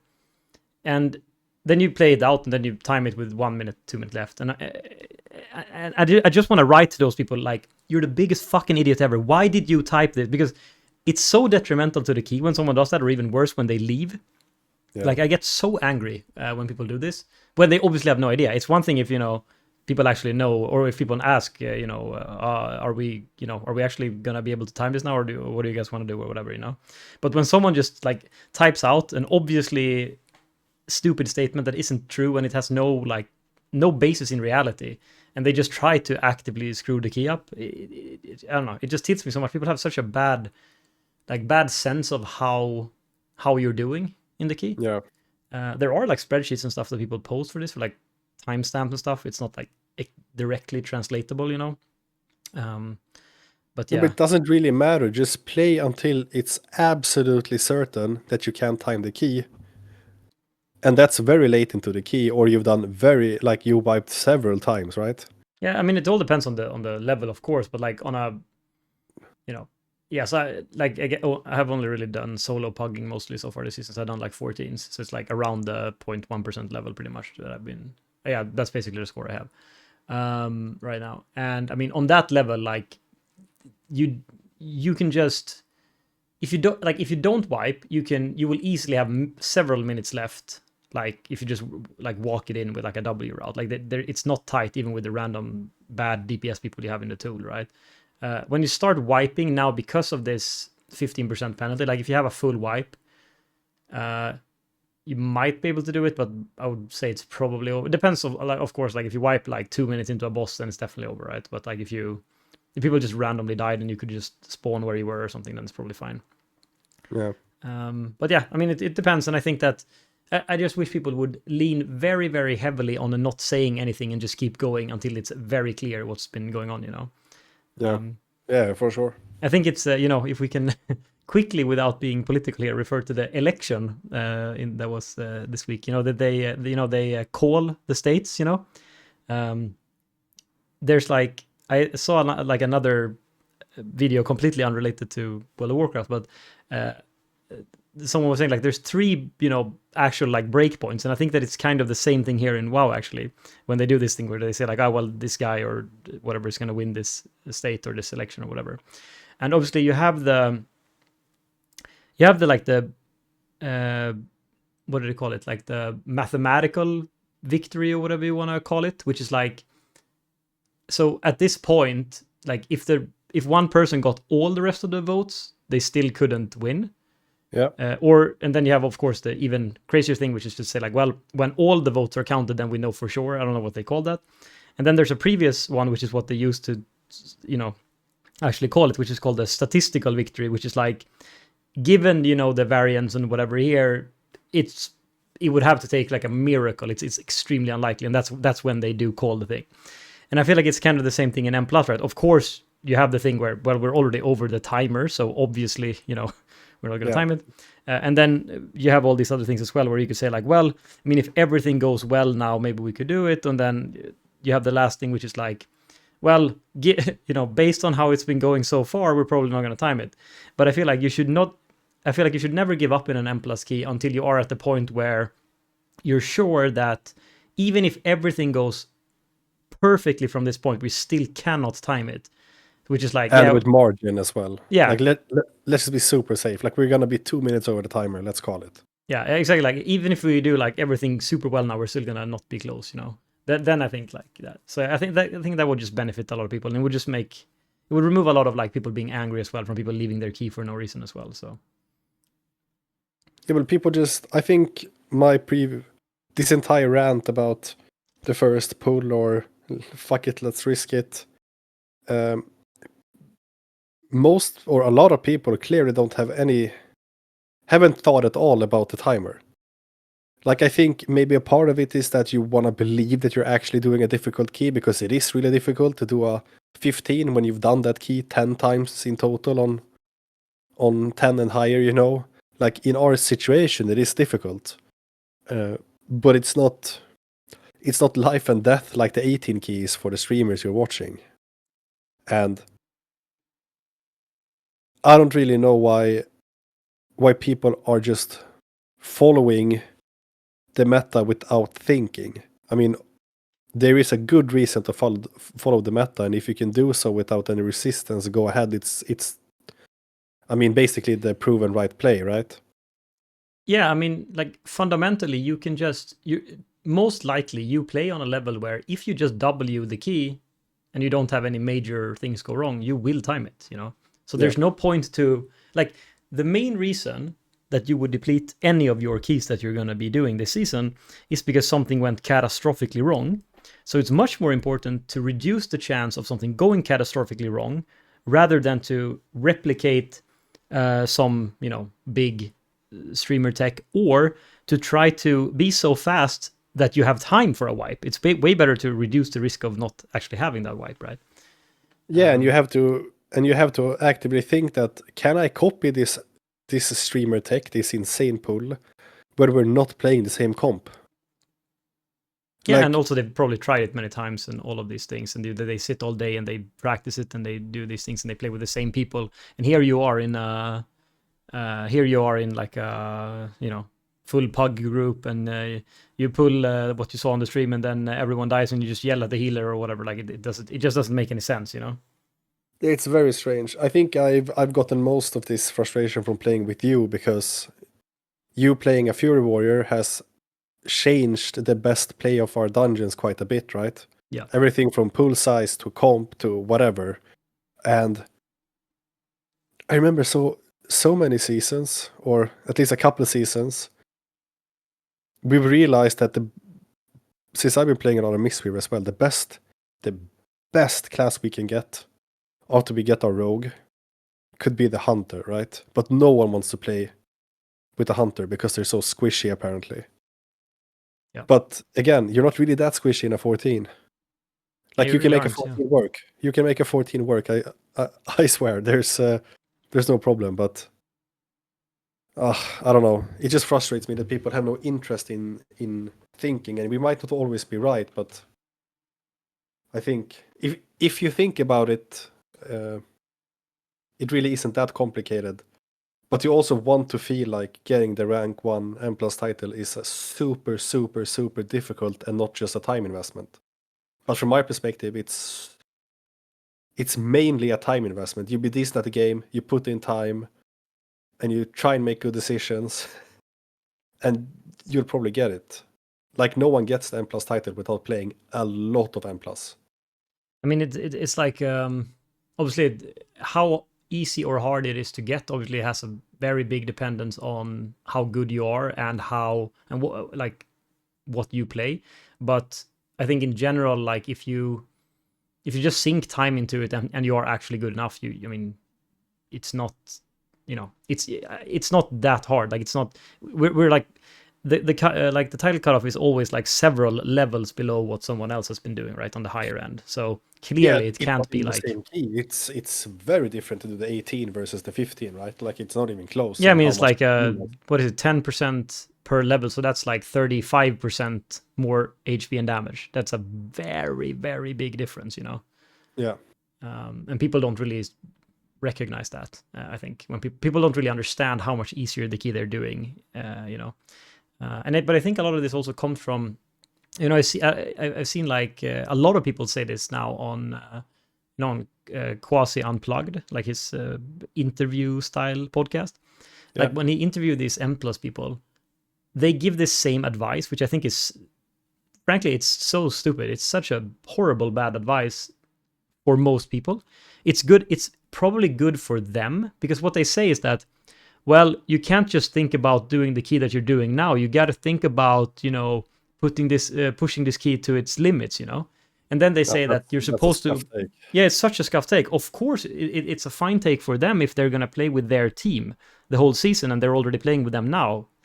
That's probably fine. They can practice doing these crazy pulls that they might need higher up or whatever. But it's detrimental and super bad if you try to do this in your half pugs or full pugs or whatever, and you're throwing away your own key or other people's key by doing these things that are absolutely not necessary. I think like the mindset should be completely different. Like you should do everything in your power to as safely as possible time the level you're at now, and only worry about the later levels when you get there, if you actually get there. Because otherwise a lot of people just play, they play like a strategy that is only required on a key level that they're never going to play. And even if they would play that level, they would never make it because they're way too bad. So it wouldn't matter anyway. Yeah, it's. I know we've had this exact discussion before, and that mentality of practicing for the next key is actually like there's a lot of merit to it if you play in a team, or if you consistently play with the same people and your aspirations are a lot higher than where you are now. But even still, I lean heavily towards do the same strategy you did on the last key if you think you can time it on the next key. And just keep doing that until you feel like you have. Like either you have to adjust by not timing it, or you just barely time the last one and you need to find some more time.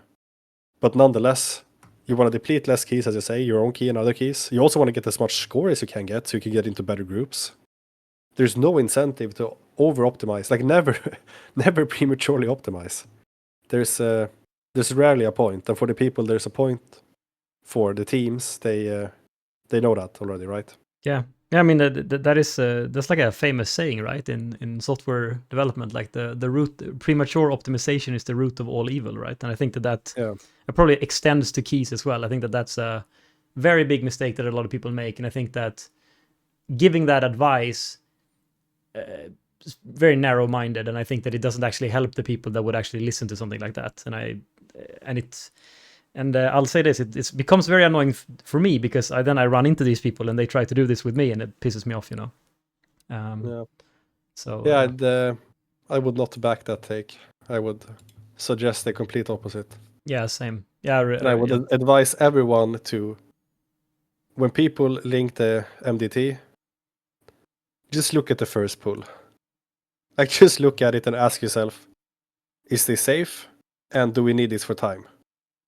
And if someone says, but bloodlust value or something, you just do your best to convince them otherwise. Because more often than not, it's just as much as you can pull. I know it's a bit different now in the War Within, but I haven't really pushed. I've understood that the pull count, or like the amount of mobs you pull, are a lot lower, but adding kicks and whatnot, adding difficulty in that way is just, it's so annoying. Yeah, I think notably I don't have a list of all the dungeons now ahead of me, but I think the only two dungeons where you do something like this now, where you have like a massive first pull, is Necrotic Wake. You do a really, really big pull that is very, very hard as the first pull. And you do pretty big pull as the first one in Stone Vault as well, but the Stone Vault one isn't as hard. But the Necrotic Wake one is very hard because it's like you're pulling like 50 mobs or something, like absurd amount of mobs. And the hard part is that your tank is getting absolutely crushed, even if you have like Prot Warrior. And even if the damage is 99% just melee damage, you still get absolutely trucked, So that is a really hard one, and that is something that everyone does. And the thing is, I even got like into some groups this season, and I just link her out and like, yeah, we're giga fine to do this. I get kicked from the group because people are like, nah, this isn't what, I want to do like the meta route. And I'm like, I mean, I'll do it if you want, but there's no point. And then they're like, nah, I feel comfortable getting another tank. And then they get another tank, and I can guarantee you, they probably just wipe, probably just deplete right away. Yeah. It's just such a, I don't know. People really want to optimize for things that don't matter. So it's unfortunate. But it's good that it's fewer dungeons now then, because I feel like there were a lot, like the majority of the dungeons had these pulls previously. Yeah. And I don't think it was until like the last. I think every season I've gotten the title, even the last, like the best key of the season, the highest keys I've done, have still been to the point where I'm trying to argue to do smaller pulls. Yeah. I think there's like a dungeon or two that it wasn't possible, like the most time crunched keys, you know. Yeah, I mean, especially at the tail end of the season as well, right? Where you're like getting those very last keys, then maybe you get to that point. But throughout most of the season, it's not worth it. You know, you're not at that Yeah, point. and what's there to practice at? Like it's not really practice in the way where you need to do it consistently. We're not playing MDI and doing the pull 300 times. It's just like everyone needs to know what you're gonna do, and then everyone needs to be able to do it on just that pull. Yeah. Like even it doesn't matter if you practice to kick orange and shockwave star, you know. You just need to not fuck it up half the time you do it, and then it's fine. Yeah. So I don't even know what you're practicing for. Yeah, no, I think, yeah, I don't know. I guess we've said enough, but yeah, I cannot stress enough how negative I am with people who want to do these things all the time. Yeah, it just felt good to rant about it a bit, because we don't really get that much. Like it should be said, we obviously don't. A lot of people don't agree with us, since everyone wants to do the meta pulls. Yeah. And it's not like we're trying to change the route a lot. It's mainly just trying to not do the most difficult pulls in the dungeon when we don't have to. And that's lately at least been the first pull for me. Yeah, I think also, I mean, it's oftentimes just because that's the point where you can guarantee that you have all the cooldowns and stuff, right? So yeah. So yeah. But most of the time you don't really care either, right? You only really care if it's your home key. Yeah, exactly. Yeah, I mean that's why at this point I'm like, when I join someone else's key and if they want to do like a route, because now when I've actually played Prot Warrior, even though I kind of stopped getting as many invites now when Prot Paladin came on the rise, but you know, I'm like, if you want to do this and you want to risk your key, I'm fine, but I'm not doing this in my own key, you know. That's basically how I sort of felt And about that's probably the best way to go about it. Yeah, pretty much. Yeah, want to talk a little bit about updates to the gearing system? Oh yeah, sure. Yeah. So I think there's been a lot of different things that people have complained about. Can touch on some of the slam dunk complaints first, I think, maybe. Okay. So I'll ask you this: what's your take on Valor Stones? I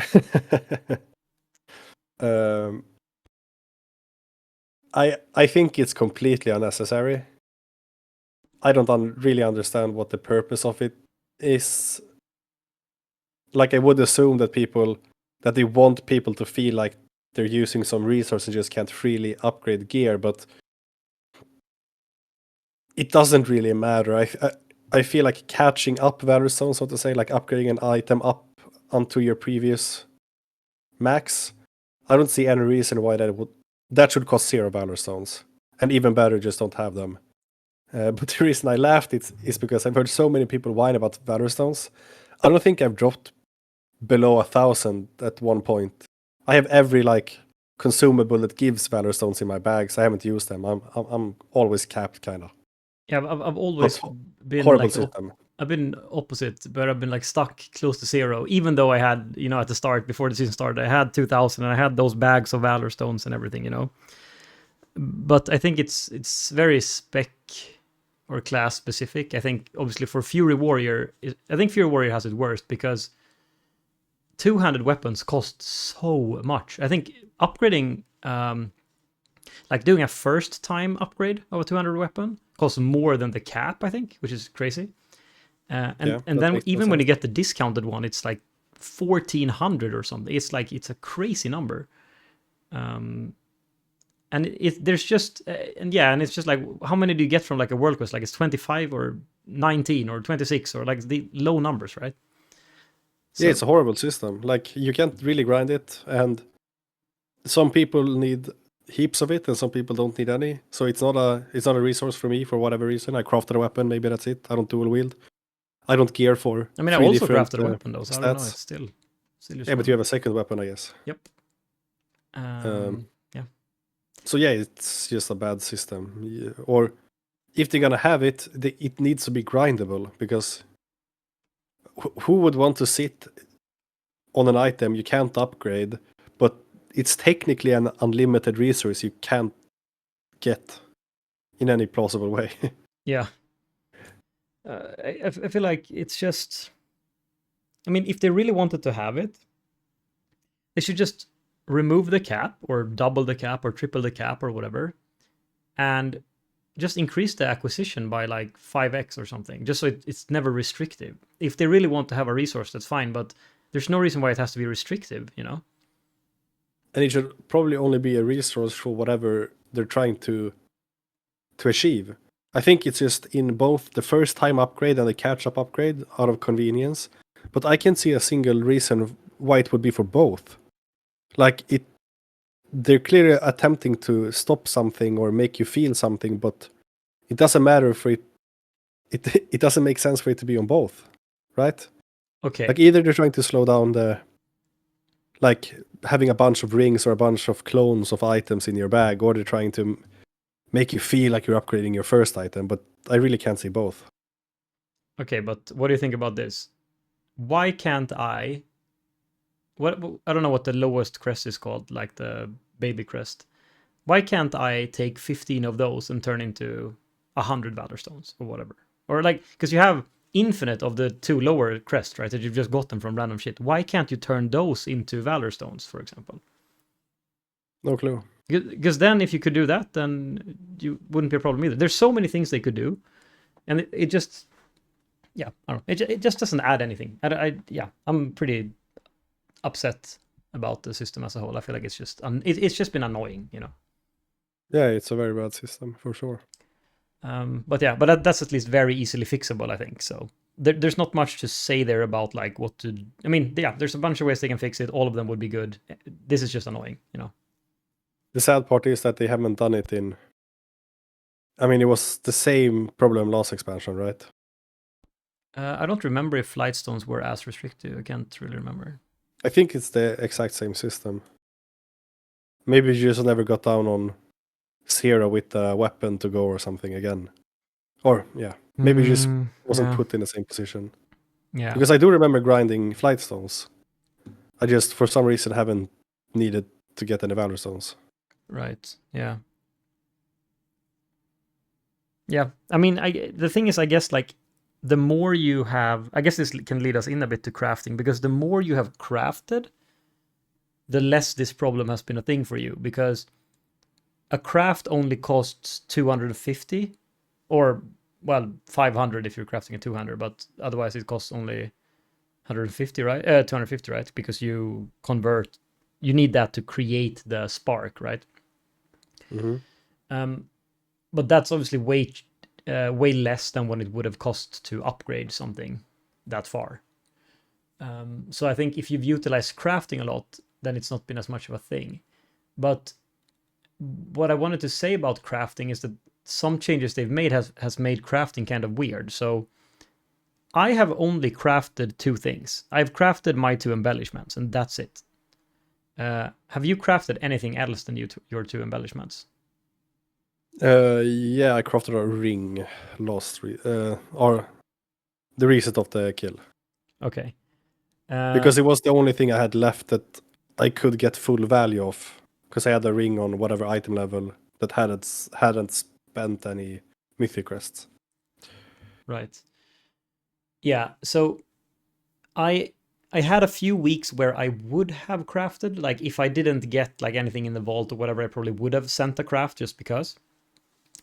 But basically, if you can avoid crafting, you want to avoid crafting, because it's just more expensive, I guess.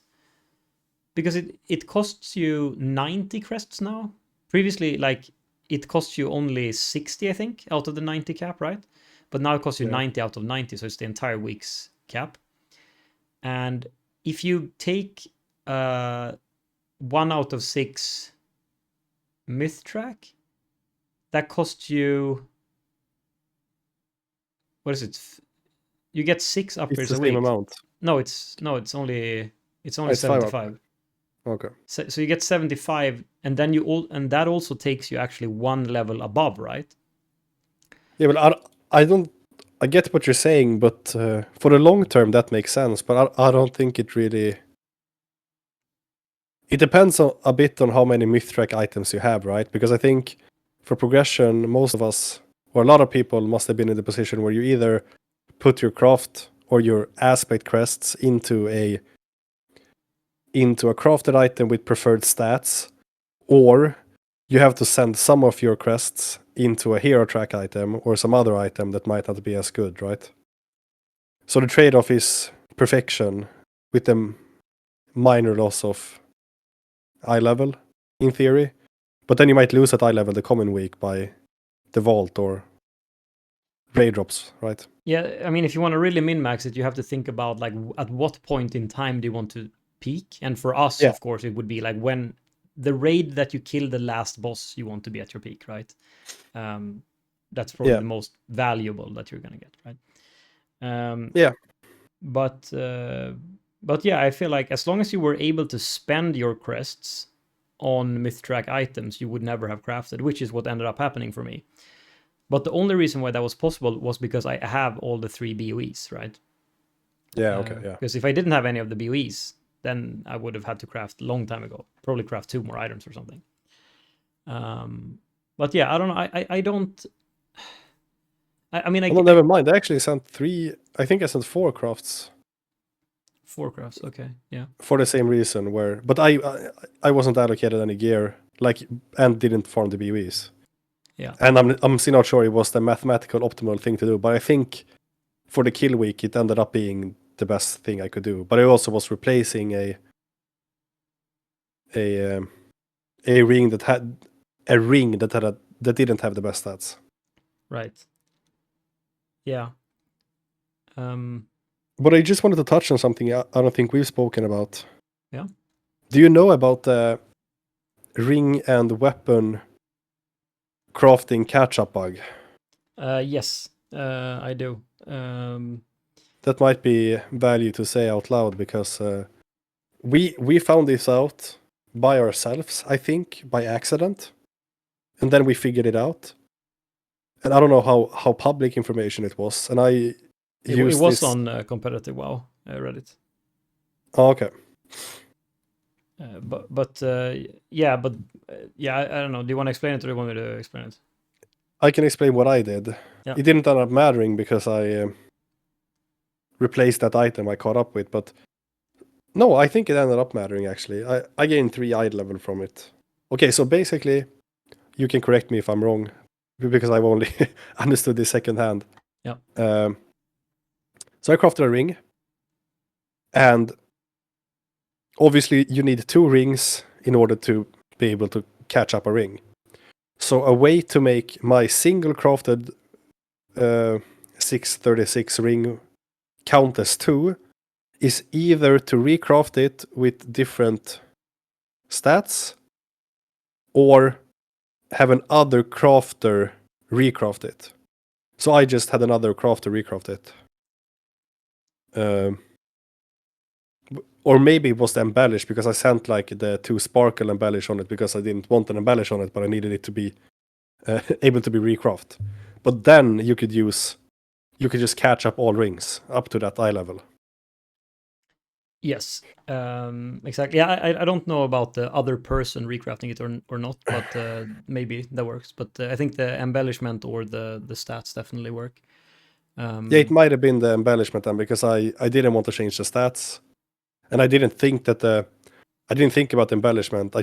Someone told me either a new crafter or different stats, and then I had a new crafter, but I was like, I don't want to change the stats, so I just tossed the sparkle on it. Yeah, I mean it could be the crafter as well, because basically the way I think that it works is something like they probably like have some unique value. Probably know they have like a hash of the ring or something or whatever that they keep track of in some sort of table, and then they see, well, you've had 2 unique hashes of the ring, or 2 unique ring IDs, or whatever you want to call it, right? And then, okay, fine, you're allowed to upgrade without paying crests now to this eye level. And obviously, yeah, the same was true for weapon as well. Yeah, we had this happen first week, and I'm pretty sure that the guy by accident figured this out, but we didn't know how he did it, and then people were trying to replicate it, and then eventually they figured out that you needed to do something because he did it with, the first time you could craft a weapon. Yeah, but this I don't know when the Reddit post was, but I think the Reddit post was probably a bit later. But the thing is, it was very specific for the weapons, because you can only do it really for very few specs, because you need to be able to equip the same weapon in both of your slots natively, right? So I guess that would be like Frost DK.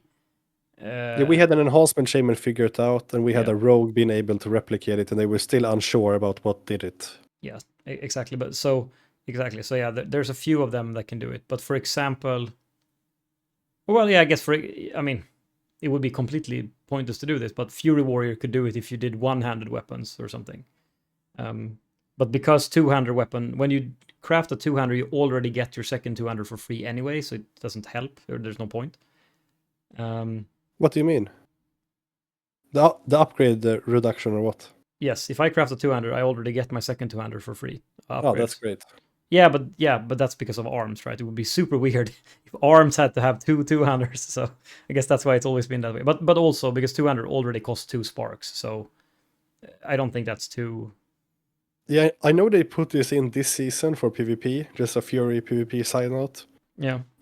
When you've acquired 2,500 conquests, you get a token. They changed this during the season because people were unhappy about how it worked before. But you basically get a mail with a token, and you can buy a weapon or a one-hander and off-hander. But Fury Warrior specifically gets twice the amount of tokens, or half the cost or something, just so they could get 2 weapons for the same cost. Yeah. I mean, it's just a bit weird just because of Fury being the only one that does like dual wield two-handers, right? Yeah. Yeah. So, yeah, I think very limited usefulness, but I think mostly it was useful for those people who could do it on their weapons, I think. Yeah. The ring thing, I mean, if you were gonna craft a ring with an embellishment, I think it was good probably, but otherwise it was very limited value, right? Because I mean, I just ended up getting 3 eye level the last reset, the reset we killed the boss, because someone whispered me like, "Hey, you can get that ring up," and I was like, "What?" Yeah. So I'd crafted it because I thought it was the best craft to do, nonetheless.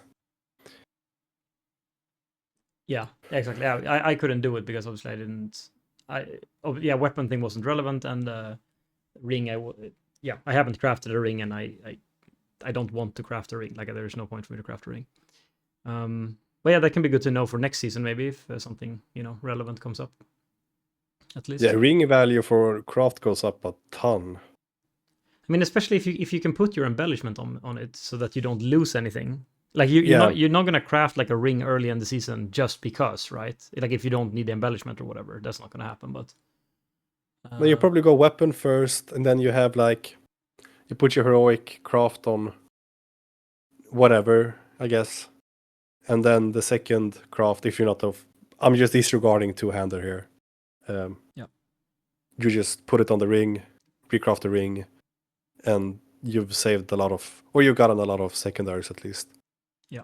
You can easily sim it, but it should be more worth to get to get 2 items severely upgraded rather than getting, or 2 rings severely upgraded rather than getting even a off-piece chest or something.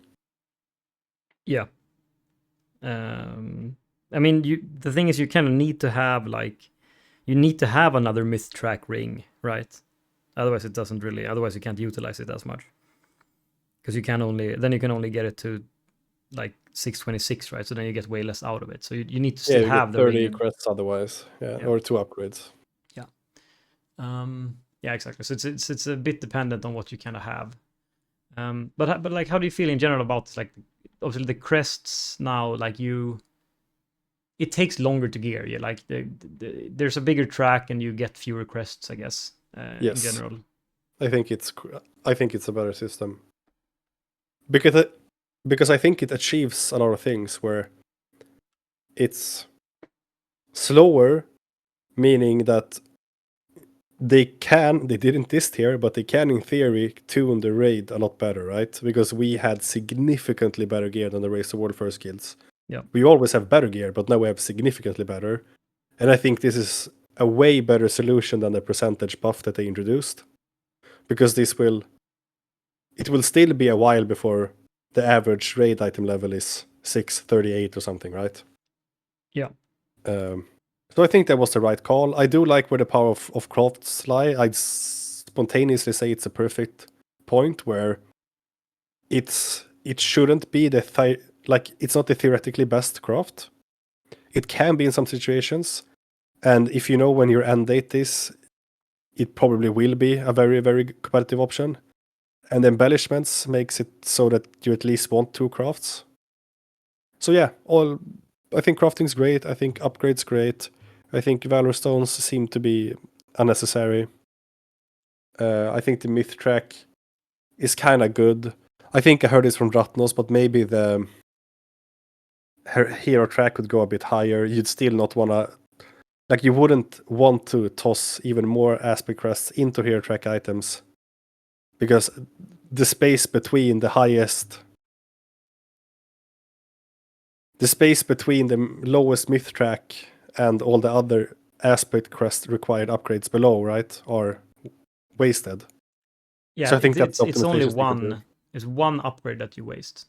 It's the what is it, 619 to 623. But the 623 to 626 isn't wasted because most of the time you will get, like if you get from Vault or whatever, right? You'll get bottom tier level, like 1 out of 6 myth track. So that one usually isn't wasted. Yeah. Yeah, and I think it's fun as well because it's not really that difficult. Because you can look in the raid and you can sort of see, okay, the waste drops from this boss, which is this item level. So you can you at least get the illusion of making calculated upgrades and stuff with your hero track gear and your worst gear. So all in all, I think the pace of it is very good. That it's slow. I think maybe there's a min-maxing in removing one mythic step and putting it into the hero track and making the heroic crest more useful or something, because that dies out very quickly, right? Like second week quickly, sort of. Okay, I think that was also because we were able to start building that cap very early on compared to. Yeah, we got a reset for sure. But I think if I can propose something that I think would be a lot better, like maybe not a lot, maybe I'm exaggerating, but I think it would be significant upgrade to this. But wait, are you happy with the system? What's your brief take? I'm happy with the system in general. There's only 2. I mean, I don't like that it takes the full week to full week's worth of crest to craft, but that doesn't matter that much to me. But the one thing I don't like is that this system gives you this weird waste thing, or potentially sitting on your crests. So what I would like to see is that I would like them to remove the weird overlapping in the upgrades, you could call it. So what I would like is that, and again, if they want to up like the hero track to go one further or whatever, I don't care about that. That's fine. I don't care. It can go to 629. Totally fine. I don't care. But what I would like to see is that the second to last step on the hero track currently, so upgrade number 5, or to get 5 out of 6 on hero track, I think that should cost the heroic crest instead of the mythic crest, because that will fix 2 things. First of all, it will make it so that the heroic crest, hero crest, whatever they're called, they will be relevant longer because each piece will require 1 more of them. And 2, it will make it so that you never waste any mythic crest, or well, not never, but you more or less never waste mythic crest by putting them on heroic gear or hero gear, because now you're able to, all the way up until the point where the myth track starts, you're able to use the hero crests. And so then the only way that you would get wasted would be like if you upgraded to like max of hero, which goes into the myth track, but then you got something that had a higher, like already like a level or two up into the myth track, if that makes sense. Yeah, So yeah, that would be the only thing that I would like to see. I would like one, like the yeah, but 5 that's out of 6 would be from hero instead from the gilded. yeah, that's sort of what I meant with giving hero track one more. Of like, it's better in both ways, like you said. Partly the wasting part. I don't think I care. I guess I care about the wasting part, but not for our reason. I think the wasting of crests must be such a bad thing for the majority of people. I sat down before this tier and explained the crafting to a friend of mine who doesn't play as much as we do. And it was really difficult to explain because I also had to look up, like before we had the tracks, all different points and just had to put in red zones like you do not upgrade here. Like this is what you can't upgrade. It's not worth, you know? Yeah. And it's not really intuitive and it doesn't really make sense. I think it only punishes stupidity or incompetence or people not knowing, whatever the nice word is. So I think for that reason it'd be great for it to be removed. But in general, even with the week, I think the heroic crest could last a bit longer. So I think it's a win-win with the proposition you make. Yeah, because I feel like if you, I mean, yeah, I just don't see a downside to doing it, you know, and it also makes it a lot nicer because you're gonna like you don't want to sit on like you don't want players to have a bunch of crests in their bag that they're scared to spend, right? You want people to just spend all the time. And if you had this system, you could fearlessly spend into your M plus looted like end of dungeon gear, right? Because it wouldn't basically be wasted. Of course, on the high end when something drops from like the last few bosses and it's like a few points up in the track, sure. But again, we'll take that as a bonus, right? I think that's fine. Yeah, but I think that's an upside because if you're actively clearing Mythic, I think you should know that the third and fourth boss has a higher track, and then the bosses, like, I think it came in pairs this tier, right? Where every second boss increase the track. And then you just sort of look at it and you decide what you're gonna put crests in, or maybe talking with the guild and seeing if you're high prior for this item. And yeah, I think that part is quite nice with the system. Yeah. But all in all, I think they hit the crafting dead on, honestly, because as it's been some season in Dragonflight where crafting gears is as good, or in theory better, because you can prefer the stats if you have somewhat of a decent stat way on your spec, is not good. Then you like reroll an alt and all you do is just craft. I think having it one track lower is perfect. You mean one and step I think, lower? It's not a yeah, exactly, one step lower. So 3 eye level lower, I think is perfect. And it being a worse aspect trade by 15 or whatever you said, I think also is a good thing. Where crafting is still relevant, especially the early part of the season. And crafting will be good for specific items that you cannot get.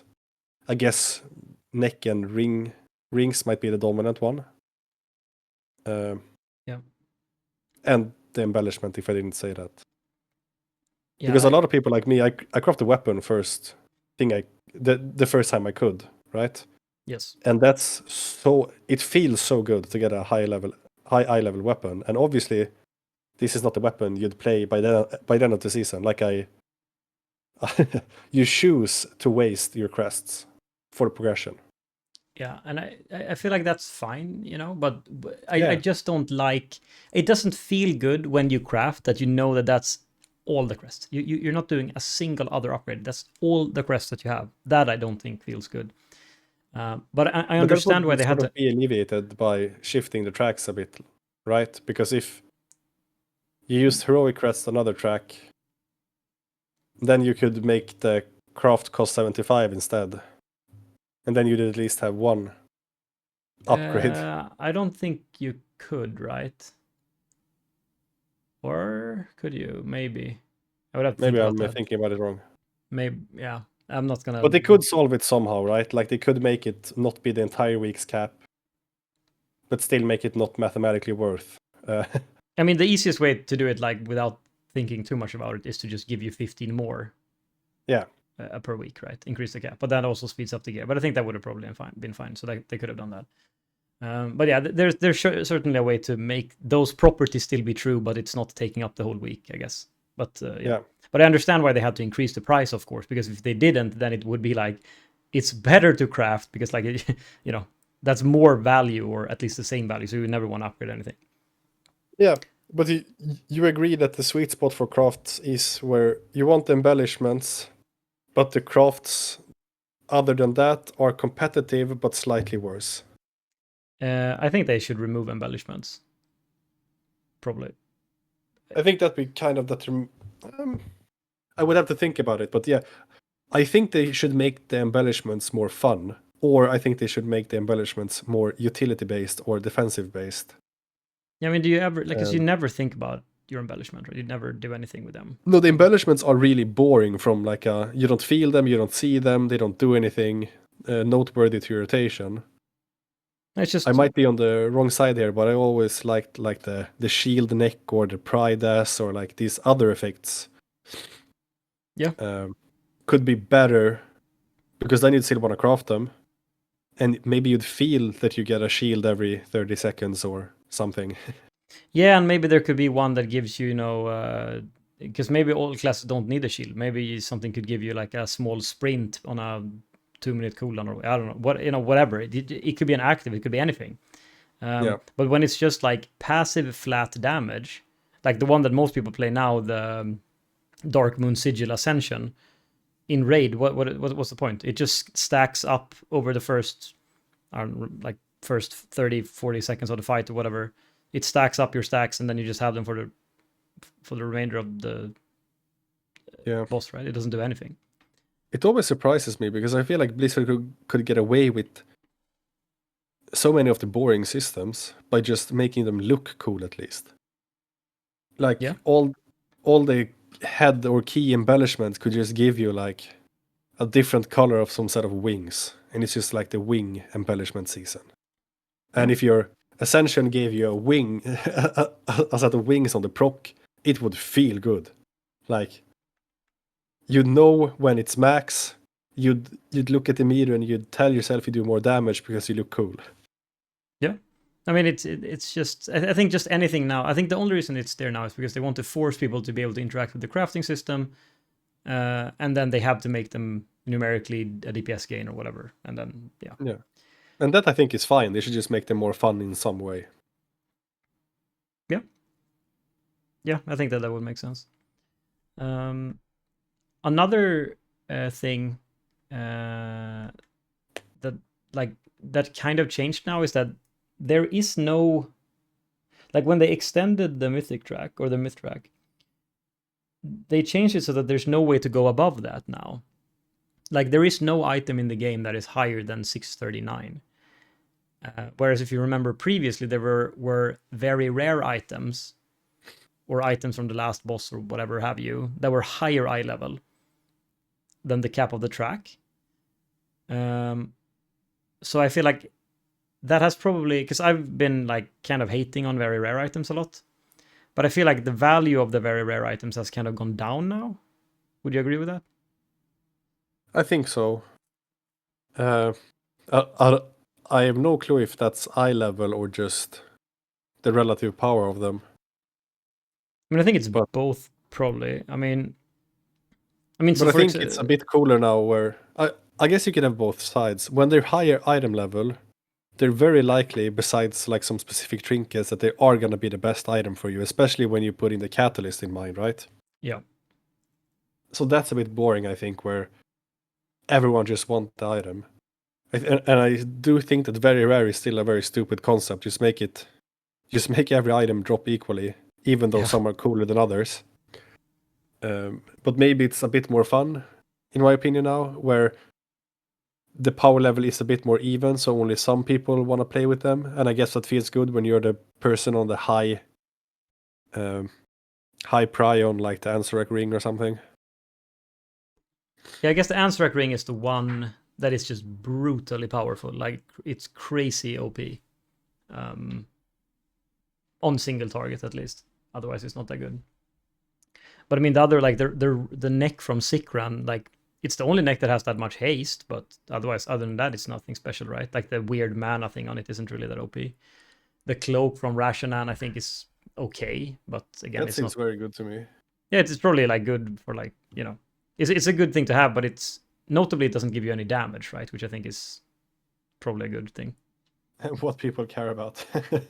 Yeah, no, but like it feels like people aren't gonna be like as like people don't care as much when it's like this, Yeah, I do feel like the neck and the cloak in my eyes are as good as the ring, but I feel like I have a more reasonable damage hype. Yeah, no, but, like I don't know if you've been simming this, but like the ring. So I took the ring like on the first week where you had myth track in the vault. I took a hero track item because I took the ring from Ansorak. Because that ring is better than any ring in the game on any eye level. Yeah, of By course. far, It has like an by effect. far, even on hero track, if you compare it to myth track, Yeah. Yeah, well, the biggest reason for that, obviously, it could be overtuned, but the biggest reason for that is same as the ring in Vault in Dragonflight is just that there's no competition for it. It's the only ring with an effect, and it doesn't have any downside of having the effect. Yeah, but I think the effect's probably just too strong. But yeah, Yeah, but even if the effect is kind of small, anyone who doesn't hate the stats, it would probably be busy for, right? yeah. No, not really, right? I mean, if they reduce the value of the effect by like like reduce it by like 50% or 70%, I don't fucking know the number, but then probably people would use something else if they had better stats. Yeah, but then you kind of have to hate. I think it's super heavy crit, right? Uh, I don't think it's super like it's not crazy heavy, but I think, but yeah, it's definitely crit heavy. Yeah. I don't think it's like the Sikran neck, if you know what I mean. I don't think so at least. Okay. All right, so the last thing that I had at least about the gearing system that I thought about was I guess I don't know, I'm sure there's someone in the world who's gotten there yet, but I haven't, and even though I have a pretty good year, I have like 636 or something, and we haven't even rated this week yet. But if you like when you reach like any level, or like when you outgrow the crests and you get the achievement, then your alt gets 5 crest discount, so every upgrade is 10 instead of 15. How do you feel that has worked out? Do you think that makes sense or is enough or whatever? Well, every form of catch up for alts or your other items I'm in favor of. I haven't really geared alts in PV. I do like that there was a discount on an item per item basis with the flight stones or valor stones, That I felt when I was getting my split alts. And that was also pseudo exploitable, right? Because you could upgrade on your alt and then your main if you wanted to spare some valor stones on your main. Yeah, but that's just a infinitely farmable thing, so it's not In theory. in theory. Yeah, exactly. But yeah, I haven't really I haven't used the crest saving catch up, but in theory, but in real theory, I'm very in favor of it. I don't see any reason it would be more annoying to gear your alts.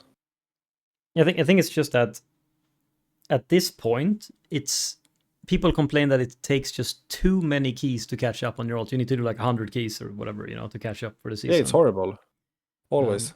And I think there could just be, honestly, like there could just be a way to catch up. Like, because obviously, I understand that they can't make it so that, like, yeah, I have 639 gloves on my main, so now my alt gets a discount. Because then you would have this very, very bad situation where it would be optimal to gear like a bunch of different characters and then, use the free upgrades or discounted upgrades or whatever between them, which is super degenerate. That would be horrible. But what I feel like they could do is they could just say that each week throughout the season or whatever, if you are Yeah, it's like the cap can still increase at the same rate or whatever.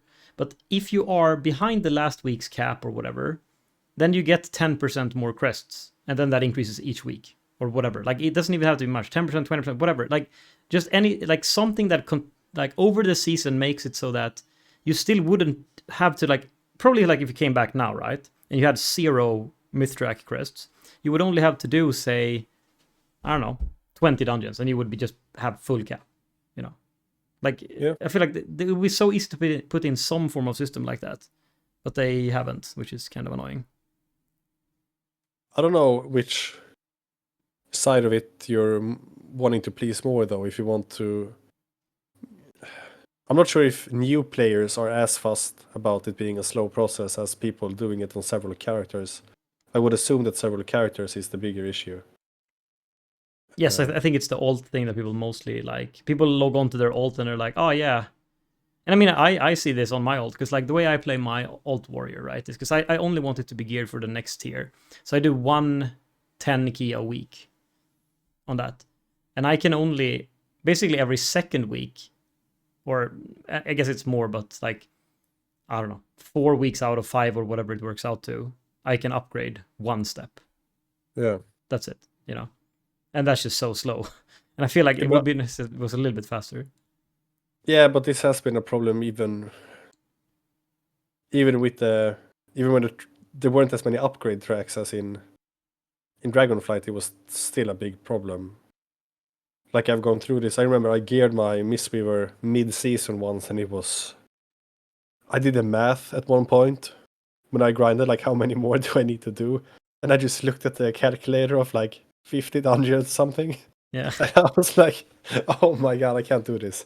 I can't do this. Like there's no way. But then I did. But it isn't nice how much you need so much motivation to gear an alt. And it does remove from playing the game. I mean, Like, it's still way. better than it's been in like it's still better than it's been like in the past in a lot of senses, right? But it's still there's still just no point. Like they would be so easy to fix it, right? Yeah, but I think okay. So I think the biggest issue here,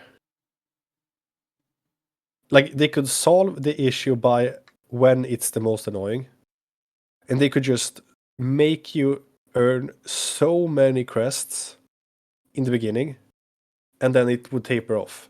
Because I have a lot of experience gearing alts, I guess, in comparison to you, and the first couple of like you can't get your eye level up.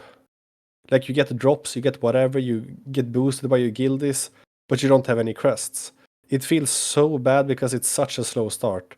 Like it feels good when you start getting the items. If you're privileged like us and can play with guildies, you can get semi-boosted and get sort of full M+ gear, right? Like unupgraded M+ gear.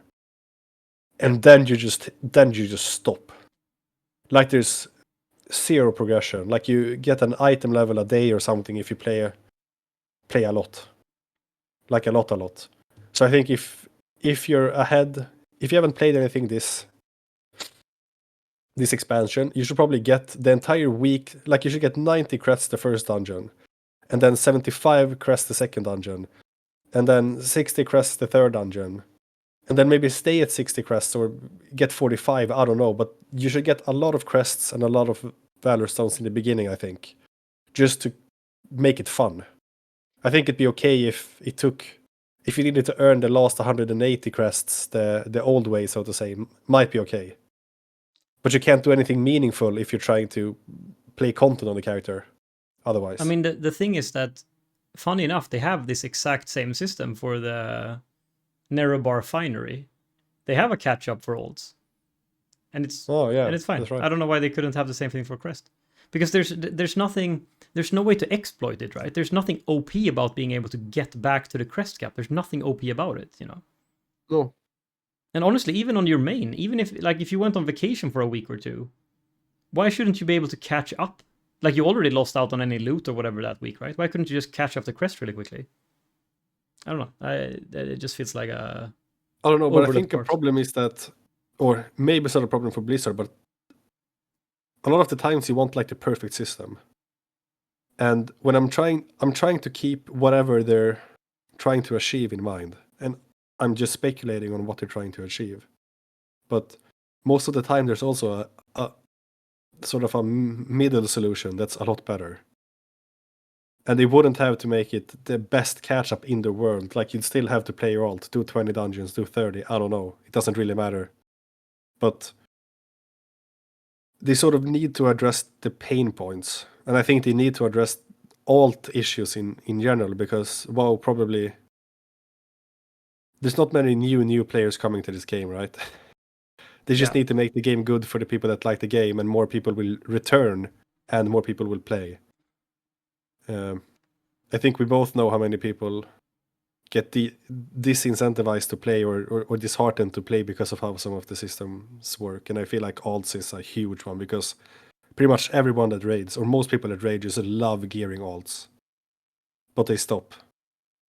I mean, you just, I think most people want to get to a point with their alt that is either it's kitted as good as it can be and I want to play like high keys or raid or whatever on it, or they want to just be able to go and get drops on it and be like, oh, nice, now it's, this is nice, it's all good. They don't want to be artificially gated by, whatever it may be, like in this case, I guess, crests, or if it would have been sparks or whatever it could be, They just don't want I can honestly say that for many seasons, but even for this one, if there was a good catch-up system in place, like 3 weeks ago when I felt a bit of a hype to play M+, if I could plausibly gear my Resto Shaman or something, or Disc Priest that felt meta at the time, in a day or two, and not fully gear, just like gear it so you and I can go into a 12 or 13 together, like I would have done it.